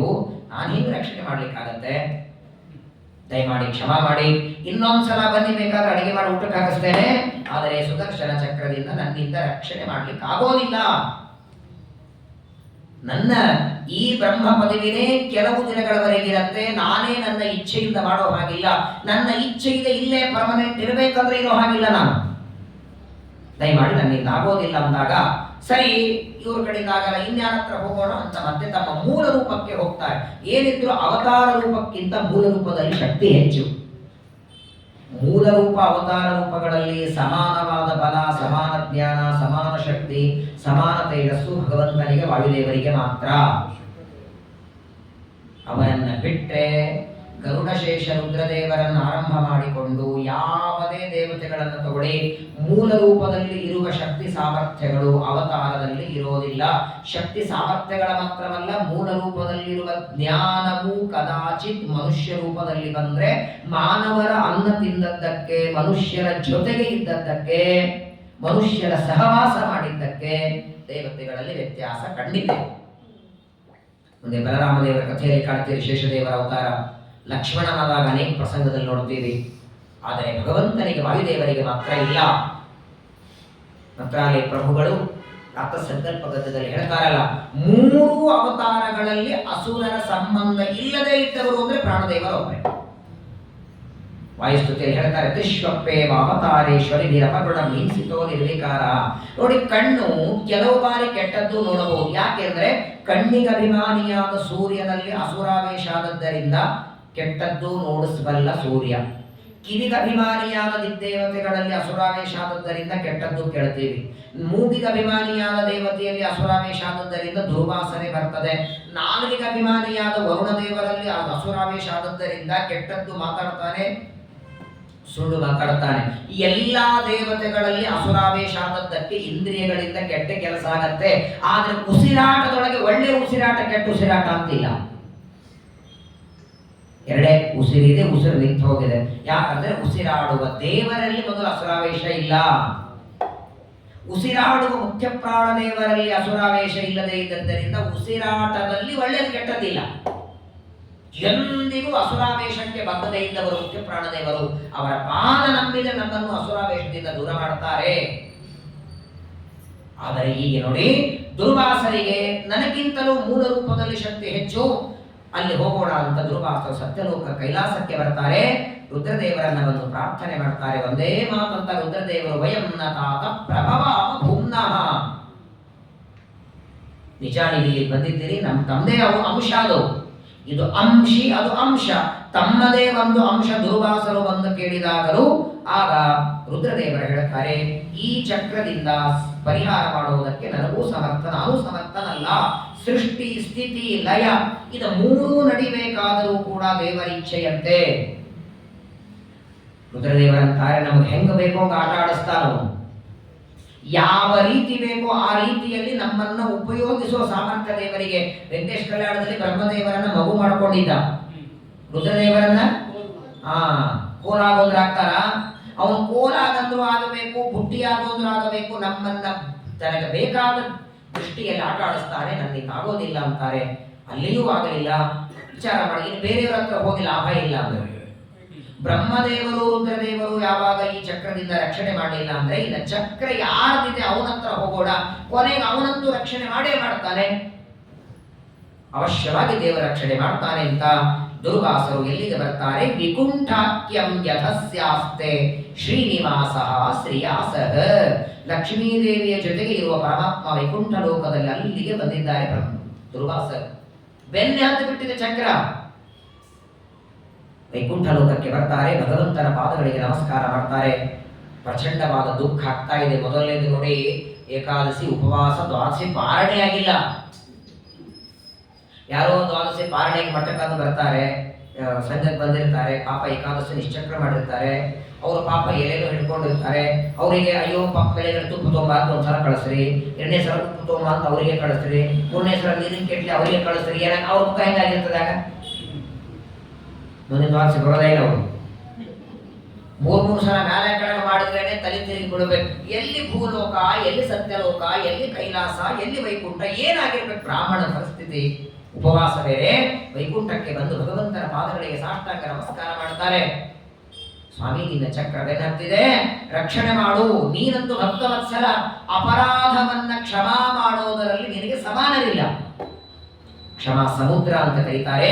ನನ್ನ ಅಪರಾಧವನ್ನ ಕ್ಷಮಾ ಮಾಡುವಂತ ಅಂಗಲಾಚಿ ಬ್ರಹ್ಮನೇ ಪರಮಾತ್ಮನನ್ನ ಬೇಡಿಕೊಳ್ತಾರೆ. ಒಂದು ಭರವಸೆನೇ ಇತ್ತು ದುರ್ವಾಸರಿಗೆ. ಬ್ರಹ್ಮದೇವರು ಮಾಡಲಿಲ್ಲ, ರುದ್ರದೇವರು ಮಾಡಲಿಲ್ಲ ಅಂದ್ರೆ ದೇವರು ಮಾಡ್ತಾನೆ ಅಂತ. ಆದ್ರೆ ಅವನೂ ಕೈ ಎತ್ತಿ ಬಿಟ್ಟ ಮೇಲೆ ದೇವರು ಹೇಳ್ತಾನೆ, ಅಹಂ ಭಕ್ತ ಪರಾಧೀನೋ ಯಸ್ವತಂತ್ರ ನಿವದ್ವಿಜ ಸಾಧುಭಿರ್ಗ್ರಸ್ತ ಹೃದಯ ಭಕ್ತೈರ್ ಭಕ್ತ ಜನ ಪ್ರಿಯ. ಭಗವಂತ ಹೇಳ್ತಾರೆ ದುರ್ವಾಸರಿಗೆ, ಆ ಚಕ್ರ ನಂದೇ ಹೌದು, ಆದ್ರೆ ಈಗ ಆ ಚಕ್ರವನ್ನ ಒಬ್ಬ ರಾಜನಿಗೆ ಕೊಟ್ಟಿದ್ದೇನೆ. ಅದನ್ನ ಬಿಡೋದು, ಹಿಂತುಕೊಳ್ಳೋದು ಎಲ್ಲ ಸಾಮರ್ಥ್ಯ ಅವನ ಕೈಯಲ್ಲಿದೆ. ಈಗ ನಾನು ಆ ಚಕ್ರದಿಂದ ನಿಮ್ಮನ್ನ ಬಿಡುಗಡೆ ಮಾಡಲಾರೆ. ನನ್ನನ್ನ ಭಕ್ತರು ಭಕ್ತಿಯನ್ನು ಹಗ್ಗದಿಂದ ಕಟ್ಟಿ ಬಿಡುತ್ತಾರಂತ ನೋಡಿ ದೇವರು. ಅನಂತ ಕೋಟಿ ಬ್ರಹ್ಮಾಂಡ ನಾಯಕ, ಅಖಿಲಾಂಡ ಕೋಟಿ ಬ್ರಹ್ಮಾಂಡ ನಾಯಕ, ಅನಂತ ದೇಶ ಕಾಲಗಳಲ್ಲಿ ವ್ಯಾಪ್ತ. ನಾವು ಸೋಮಸೂತ್ರದಲ್ಲಿ ಕೂಡುವಂದ್ರು ಕೂಡುತ್ತಾನೆ, ಸಂಪುಟದಲ್ಲಿ ಕೂಡುವಂದ್ರು ಕೂಡುತ್ತಾನೆ. ಯಾಕೆ ಗೊತ್ತಾ? ನಮ್ಮ ಭಕ್ತಿಗೆ ಮೆಚ್ಚಿ. ಭಕ್ತೈರ್ ಭಕ್ತ ಜನಪ್ರಿಯ. ಅವತ್ತು ಮುಂದೆ ಕೇಳ್ತೀರಿ, ಕೃಷ್ಣ ಪರಮಾತ್ಮನನ್ನ ಯಶೋದೆ ಕಟ್ಟುವಾಗ ಎರಡು ಬಟ್ಟು ಕಡಿಮೆ ಬಿಡಬೇಕು. ಮತ್ತೊಂದು ಹಗ್ಗ ತಂದು ಸುತ್ತಿದ್ರೆ ಒಳ್ಳೆಗೆ ಮತ್ತೆ 2 ಬಟ್ಟು. ದೇವರಂದ, ನನ್ನನ್ನು ಕಟ್ಟೋದಕ್ಕೆ 3 ಬೇಕು, ಜ್ಞಾನ ಭಕ್ತಿ ವೈರಾಗ್ಯ. ಅದರಲ್ಲಿ ಭಕ್ತಿ ಇದೆ, ಜ್ಞಾನ ವೈರಾಗ್ಯ 2 ಇಲ್ಲ ನಿನಗೆ. ಅದಿಲ್ಲ ಅಂತ ಸೂಚನೆ ಮಾಡ್ಲಿಕ್ಕೆ 2 ಬಟ್ಟು ತೋರಿಸ್ತಿದ್ದ. ದೇವರಂತಾನೆ, ನಾಹಮಾತ್ಮಾನವಾಶಾಸೆ ಮದ್ಭಕ್ತೈ ಸಾಧು ಬೆರಗಿನ. ಈ ಮಾತುಗಳನ್ನು ಕೇಳಿಬಿಟ್ರೆ ಎಷ್ಟು ಪ್ರೀತಿ ಭಕ್ತರ ಮೇಲೆ ಮಾಡುತ್ತಾನೆ ದೇವರು. ಎಂತಹ ಜ್ಞಾನಿಗಳು ದುರ್ವಾಸರು, ಮನೋನಿಯಾಮಕರು. ಅಂಥ ದುರ್ವಾಸರು ಏಕಾದಶಿ ವ್ರತ ಮಾಡಿ ಇಷ್ಟು ದೂರ ತಮ್ಮ ಹತ್ರ ಬಂದ್ರೆ ಪರಮಾತ್ಮ ರಕ್ಷಣೆ ಮಾಡಬೇಕಾಗಿತ್ತು, ಆದರೂ ಮಾಡಲಿಲ್ಲ. ತೋರಿಸ್ತಾನೆ, ನಾನು ಭಕ್ತರ ಅಧೀನ, ನನ್ನನ್ನ ಭಕ್ತರು ತಮ್ಮ ಭಕ್ತಿಯಿಂದ ಮೆಚ್ಚಿಸುತ್ತಾರೆ. ನಾನು ಏನು ಅಪೇಕ್ಷೆ ಪಡೋದಿಲ್ಲ. ದೇವರ ಭಕ್ತರಲ್ಲಿ 3 ತರಹ ಇದ್ದಾರೆ: ಉತ್ತಮ ಭಕ್ತ, ಮಧ್ಯಮ ಭಕ್ತ, ಅಧಮ ಭಕ್ತ. ಏಕಾದಶ ಸ್ಕಂದ ಭಾಗವತ ತುಂಬಾ ಚೆನ್ನಾಗಿ ಹೇಳುತ್ತೆ. ಹಾಗಾಗಿ ನಾನು ಏಕಾದಶ ಸ್ಕಂದವನ್ನ ಅತ್ಯಂತ ವಿಸ್ತಾರವಾಗಿ ಹೇಳಬೇಕು ಅಂತ ಅಲ್ಲಿ ಇಟ್ಕೊಂಡಿನಿ. ಯಾಕಂದ್ರೆ 7:30 ಆದ ತಕ್ಷಣ ಗಡಿಯಾಳ ನೋಡ್ತೀರಿ, ಪದೇ ಪದೇ ಮನೆಗೆ ಹೋಗ್ಬೇಕು. ನೈಮಿಷಾರಣ್ಯದಲ್ಲಿ ಹೋಗ್ತೀರಿ ಅಲ್ವಾ? ನೀವೆಲ್ಲಿ ಹೋದ್ರು ಅಲ್ಲಿ ಊಟಕ್ಕೆ ನಾವು ಹಿಡಿದಾಗೆ ಹಾಕೋರು. ಹಂಗ ಅನಿವಾರ್ಯವಾಗಿ ನೀವು ರೂಮಿಗೆ ಹೋಗ್ಬೇಕು. ಹಂಗಾಗಿ ಅಲ್ಲಿ ಮತ್ತೆ ಬೆಳಗ್ಗೆ ಮಧ್ಯಾಹ್ನ ಸಾಯಂಕಾಲ 3 ಹೊತ್ತು ಪ್ರವಚನ ಇರ್ತದೆ ಅನ್ನೋದಕ್ಕಾಗಿ ಏಕಾದಶ ಸ್ಕಂದ ಅದ್ಭುತ ವಿಷಯಗಳಿದೆ, ತುಂಬಾ ಚೆನ್ನಾಗಿದೆ. 3 ತರಹದ ಭಕ್ತರು, ಅದರಲ್ಲಿ ಏಕಾಂತ ಭಕ್ತರು ಅಂತ ದೇವರಿಗೆ ಇರ್ತಾರೆ. ಮೋಕ್ಷ ಕೊಡ್ತೇವೆ ಅಂದ್ರೂ ಬೇಡ ಅಂತಾರೆ. ಮೋಕ್ಷ ಕೊಡ್ತೇನೆ ಅಂದ್ರೂ ಏಕಾಂತ ಭಕ್ತರು ಬೇಡ ಅಂತಂತಾರೆ. ಅಷ್ಟು ದೇವರನ್ನ ಭಕ್ತಿಯಿಂದ ಒಲಿಸ್ಕೊಳ್ತಾರೆ. ಹಾಗಾದ್ರೆ ಈಗ ಏನ್ ಮಾಡ್ಲಿ ಅಂದ್ರು ಮೊದಲು ಅದನ್ನ ಹೇಳಂತಾರೆ ಆ ದುರ್ವಾಸರು. ಈಗ ಒಂದೇ ಕೆಲಸ, ಎಲ್ಲಿಂದ ಬಂದಿದ್ದೀರೋ ಅಲ್ಲಿಗೆ ರಿಟರ್ನ್ ಹೋಗಿ, ಮತ್ತೆ ತಿರುಗಿ ಅಂಬರೀಷನ ಹತ್ರ ಹೋಗಿ ಅವನೇ ನಿಮ್ಮನ್ನ ಇದರಿಂದ ಬಿಡುಗಡೆ ಮಾಡ್ತಾನೆ ಅಂದಾಕ್ಷಣ ಮಾತ್ರ ದುರ್ವಾಸರು ದಾರಿ ಕಾಣದೆ ಉಪಾಯಂ ಕಥಯಿಷ್ಯಾಮಿ. ಆಯಿತು ಸ್ವಾಮಿ ಅಂದ್ರು, ನಮಸ್ಕಾರ ಮಾಡ್ತಾರೆ, ಹೊರಟು ಬಿಡ್ತಾರೆ. ಮತ್ತೆ ಅಲ್ಲಿಂದ ಭಗವಂತನಿಂದ ಆದಿಷ್ಟರಾದ ದುರ್ವಾಸರು ಅಂಬರೀಷ ರಾಜನ ಹತ್ರ ಬರ್ತಾರೆ. ಅಂಬರೀಷನಿಗೆ ಬಂದು ಪ್ರಾರ್ಥನೆ ಮಾಡ್ತಾರೆ, ಮೊದಲು ಚಕ್ರವನ್ನ ಸಮಾಧಾನ ಮಾಡುವಂತಾರೆ. ಆಗ ಅಂಬರೀಷ ರಾಜ ಸುದರ್ಶನ ಚಕ್ರದ ಸ್ತೋತ್ರ ಮಾಡ್ತಾರೆ. ಸುದರ್ಶನ ನಮಸ್ತುಭ್ಯಂ ಸಹಸ್ರಾರ ಅಚ್ಯುತ ಪ್ರಿಯ ಸರ್ವಾಸ್ತ್ರಘಾತಿಂ ವಿಪ್ರಾಯ ಸ್ವಸ್ತಿ ಭೂಯಾಜಿಳಸ್ಪತೆ. ಹೇ ಸುದರ್ಶನ, ಶಾಂತಾಗಪ್ಪ, ಬ್ರಾಹ್ಮಣ ತುಂಬಾ ನೊಂದಿದ್ದಾರೆ, ಸಮಗ್ರ ಜಗತ್ತಿಗೆ ನೀನೇ ರಕ್ಷಕ, ಇವರೆಲ್ಲ ತಪ್ಪುಗಳನ್ನು ಕ್ಷಮ ಮಾಡುವಂತ ದುರ್ವಾಸರ ಪರವಾಗಿ ಆ ಸುದರ್ಶನ ಚಕ್ರಕ್ಕೆ ಚಕ್ರಾಭಿಮಾನಿಯಾದ ಪರಮಾತ್ಮನಿಗೆ ಪ್ರಾರ್ಥನೆಯನ್ನು ಮಾಡಿಕೊಂಡಾಗ ಮತ್ತೆ ಮೊದಲಿನಂತೆ ಶಾಂತವಾಗಿ ಚಕ್ರ ದೇವರ ಮನೆಯಲ್ಲಿ ಕೂತ್ಕೊಂಡಿದೆ. ಆ ಒಂದು ಮಾತಾಡ್ತಾರೆ ದುರ್ವಾಸರು. ದುರ್ವಾಸರ ಬಾಯಿಂದ ಬಂದ ಮಾತು ಅಂಬರೀಷನನ್ನು ನೋಡಿ ಹೇಳ್ತಾರೆ, ಅಹೋ ಅನಂತದಾಸಾನಾಂ ಮಹಿತ್ವಂ ದೃಷ್ಟಮದ್ಯಮೆ ಕೃತಾಗಸೋಪಿ ಯದ್ರಾಜನ್ ಮಂಗಲಾನಿ ಸಮೀಹಸೆ. ದೇವರನ್ನ ನಂಬಿದ ಭಕ್ತರು ಹೀಗಿರ್ತಾರೆ ಅಂತ ಬರೀ ಕಿವಿಯಿಂದ ಕೇಳಿದ್ದು ಇವತ್ತು ನೋಡ್ಲಿಕ್ಕೆ ಸಿಕ್ತು ಅಂತ. ನಿನ್ನ ನೋಡಿ ಧನ್ಯ ಆಯ್ತು ಜೀವನ ಅಂತಾರೆ. ಯಾರೇ ಅಂತಾರೆ ಈ ಮಾತು? ದುರ್ವಾಸರು. ಯಾವ ದುರ್ವಾಸರ ಸಂಘ ಸಿಕ್ಕರೆ ನಮ್ಮ ಜೀವನ ಧನ್ಯ ಅಂತ ಉಳಿದವರು ಹೇಳಬೇಕು, ಆ ದುರ್ವಾಸರು ಹೇಳ್ತಾರೆ, ನಿನ್ನಂತಹ ರಾಜ, ನಿನ್ನಂತಹ ಭಕ್ತರನ್ನು ನೋಡಿ ನನ್ನ ಜೀವನ ಧನ್ಯ. ಸಾಕ್ಷಾತ್ ಪರಮಾತ್ಮನು ತನ್ನ ಚಕ್ರದಿಂದ ರಕ್ಷಣೆ ಮಾಡಲಿಲ್ಲ. ಅಂಬರೀಷನ ಹತ್ರ ಹೋಗು ಅಂತಾನಂದ್ರೆ ಏನು ಭಗವಂತನ ಭಕ್ತಿಯಿಂದ ಒಲಿಸಿಕೊಂಡಿದ್ದಪ್ಪ ನೀನು, ಮಂಗಳಾಗಲಿ ನಿನಗೆ ಆಶೀರ್ವಾದ ಮಾಡ್ತಾರೆ. ದುರ್ವಾಸರನ್ನ ನೋಡ್ತಾನೆ, ನಮಸ್ಕಾರ ಮಾಡ್ತಾನೆ, ಪ್ರಾರ್ಥನೆ ಮಾಡಿಕೊಂಡ, ನನ್ನಿಂದ ತಪ್ಪಾಯಿತು, ಆದರೆ ನೋಡಿ ಇಷ್ಟು ತಿರುಗಿ ಬರುವುದರೊಳಗೆ ಮುಂದಿನ ಕಾರ್ತಿಕ ದ್ವಾದಶಿ ಬಂದಿದೆ. ಈ ಕಾರ್ತಿಕ ದ್ವಾದಶಿ ಹೊರಟ ರುದ್ರದೇವರು ಆ ದುರ್ವಾಸರು ಕೈಲಾಸಕ್ಕೆ ಹೋಗಿ ಸತ್ಯಲೋಕಕ್ಕೆ ಹೋಗಿ ವೈಕುಂಠಕ್ಕೆ ಹೋಗಿ ಬರೋದ್ರೊಳಗೆ ಕಾರ್ತಿಕ ದ್ವಾದಶಿ ಆಗಂತ ಸ್ವಾಮಿ ಇವತ್ತು ದ್ವಾದಶಿನೇ ಇದೆ. ಅವತ್ತು ನೀವು ಇಲ್ಲಿಂದ ಹೋಗುವಾಗ ನಾನೇನು ತೀರ್ಥ ತಗೊಂಡಿದ್ದೆ ಅಷ್ಟರ ಮೇಲೆ ಕೂತಿದ್ದಾರಂತೆ. ಮನೆಗೆ ಬಂದ ಯತಿಗಳು ಉಪವಾಸ ಹೋಗಿದ್ದಾರೆ, ಅವರಿಗೆ ಊಟಕ್ಕೆ ಹಾಕದೆ ಊಟ ಮಾಡಬಾರದು ಅಂತ ಪ್ರತಿನಿತ್ಯ ಪೂಜೆ ಮಾಡ್ತಿದ್ದ, ಎಲ್ಲರಿಗೆ ಊಟಕ್ಕೆ ಹಾಕಬೇಕು ಆ ತೀರ್ಥದ ಮೇಲಿದ್ದ. ಮತ್ತೆ ದುರ್ವಾಸರಿಗೆ ಅನ್ನ ನೈವೇದ್ಯವನ್ನ ಮಾಡಿ ಊಟಕ್ಕೆ ಹಾಕ್ತಾನೆ. ದುರ್ವಾಸರು ಪ್ರೀತೋಸ್ಮಿ ಅಂತ, ನೀನು ಅನ್ನದಿಂದ ಪ್ರೀತನಾಗಿಲ್ಲ, ನೀನು ಮಾಡೋ ಭಗವಂತನಲ್ಲಿ ಮಾಡೋ ಭಕ್ತಿಯಿಂದ ಪ್ರೀತನಾಗಿದ್ದೇನೆ. ಹಾಗಾದರೆ ದುರ್ವಾಸರು ಪರಮಾತ್ಮನ ಹತ್ರ ಬಂದಾಗ ಅಂಬರೀಷನ ಹತ್ರ ಹೋಗು ದೇವರನ್ನ. ಹಾಗಾದರೆ ಭಕ್ತರಲ್ಲಿ ದುರ್ವಾಸ ದೊಡ್ಡವರು, ಅಂಬರೀಷ ದೊಡ್ಡವನು? ಎಲ್ಲಿ ದುರ್ವಾಸರು, ಎಲ್ಲಿ ಅಂಬರೀಷ? ಹಾಗಾದ್ರೆ ಪರಮಾತ್ಮ ರಕ್ಷಣೆ ಮಾಡಲಿಲ್ಲಲ್ಲ. ಇದರಿಂದ ಏನು ಗೊತ್ತಾಗುತ್ತಂದ್ರೆ ದುರ್ವಾಸಕ್ಕಿಂತಲೂ ಅಂಬರೀಷನೇ ದೊಡ್ಡ ಮನಸ್ಸಲ್ಲ. ಮತ್ತೆ ನಮ್ಮ ಆನಂದ ತೀರ್ಥರು ಬೇಕು ನೋಡಿ, ಶ್ರೀಮದಾಚಾರ್ಯರಂತಾರೆ, ಬ್ರಹ್ಮಾದಿ ಭಕ್ತಿ ಕೋಟ್ಯಂಶ ಅಂಶೋ ನೈವ ಅಂಬರೀಷಗೆ. ಬ್ರಹ್ಮದೇವರು, ವಾಯುದೇವರು, ರುದ್ರದೇವರು ಏನು ಭಕ್ತಿ ಮಾಡ್ತಾರೋ ದೇವರಲ್ಲಿ, ಅದರಲ್ಲಿಯ ಕೋಟಿ ಭಾಗದಲ್ಲಿಯ ಒಂದು ಅಂಶನೂ ಅಂಬರೀಷನಲ್ಲಿಲ್ಲ. ದುರ್ವಾಸರು ಮಾಡುವ ಭಕ್ತಿಯೊಳಗೆ ಕೋಟಿ ಒಂದು ಅಂಶ ಇಲ್ಲ. ಆದರೆ ದೇವರ ಸಂಕಲ್ಪ ಕೆಲವು ಸಂದರ್ಭದಲ್ಲಿ ಕೆಲವು ರಾಜರಿಗೆ ಪ್ರಾಧಾನ್ಯ ಕೊಟ್ಟು ಒಂದೊಂದು ವ್ರತದ ಮಹಿಮೆ ಜಗತ್ತಿಗೆ ತೋರಿಸಬೇಕಾಗಿದೆ. ಈಗ ಏಕಾದಶಿ ವ್ರತ, ದ್ವಾದಶಿ ಪಾರಣೆಯ ವ್ರತದ ಮಹಿಮೆ ಜಗತ್ತಿಗೆ ತೋರಿಸಬೇಕು ಅನ್ನೋದಕ್ಕಾಗಿ ಕೆಲವು ಬಾರಿ ಪರಮಾತ್ಮ ಒಬ್ಬೊಬ್ಬರಿಗೆ ಒಂದು ಸ್ಥಾನ ಕೊಡ್ತಾನೆ. ಸ್ವಾಮಿಗಳು ವಜ್ರ ಮಂಟಪ ಪೂಜೆ ಮಾಡ್ತಿರ್ತಾರೆ. ವಜ್ರ ಮಂಟಪದ ಬೆಲೆ ಎಷ್ಟಿರುತ್ತೆ? ಕೋಟಿಗಟ್ಟಲೆ. ಕೋಟಿಗಟ್ಟಲೆ ಬೆಲೆ ಬಾಳುವ ವಜ್ರ ಮಂಟಪದ ಮೇಲೆ 30-40 ರೂಪಾಯಿ ಹೂಗಳು ಹೋಗತ್ತೋ ಇಲ್ಲೋ? ಹೋಗಲ್ವಾ? ಆದರೆ ಆ ಹೂಗಳ ಮಟ್ಟದ ಮೇಲೆ ಎಷ್ಟೊತ್ತಿರುತ್ತೆ?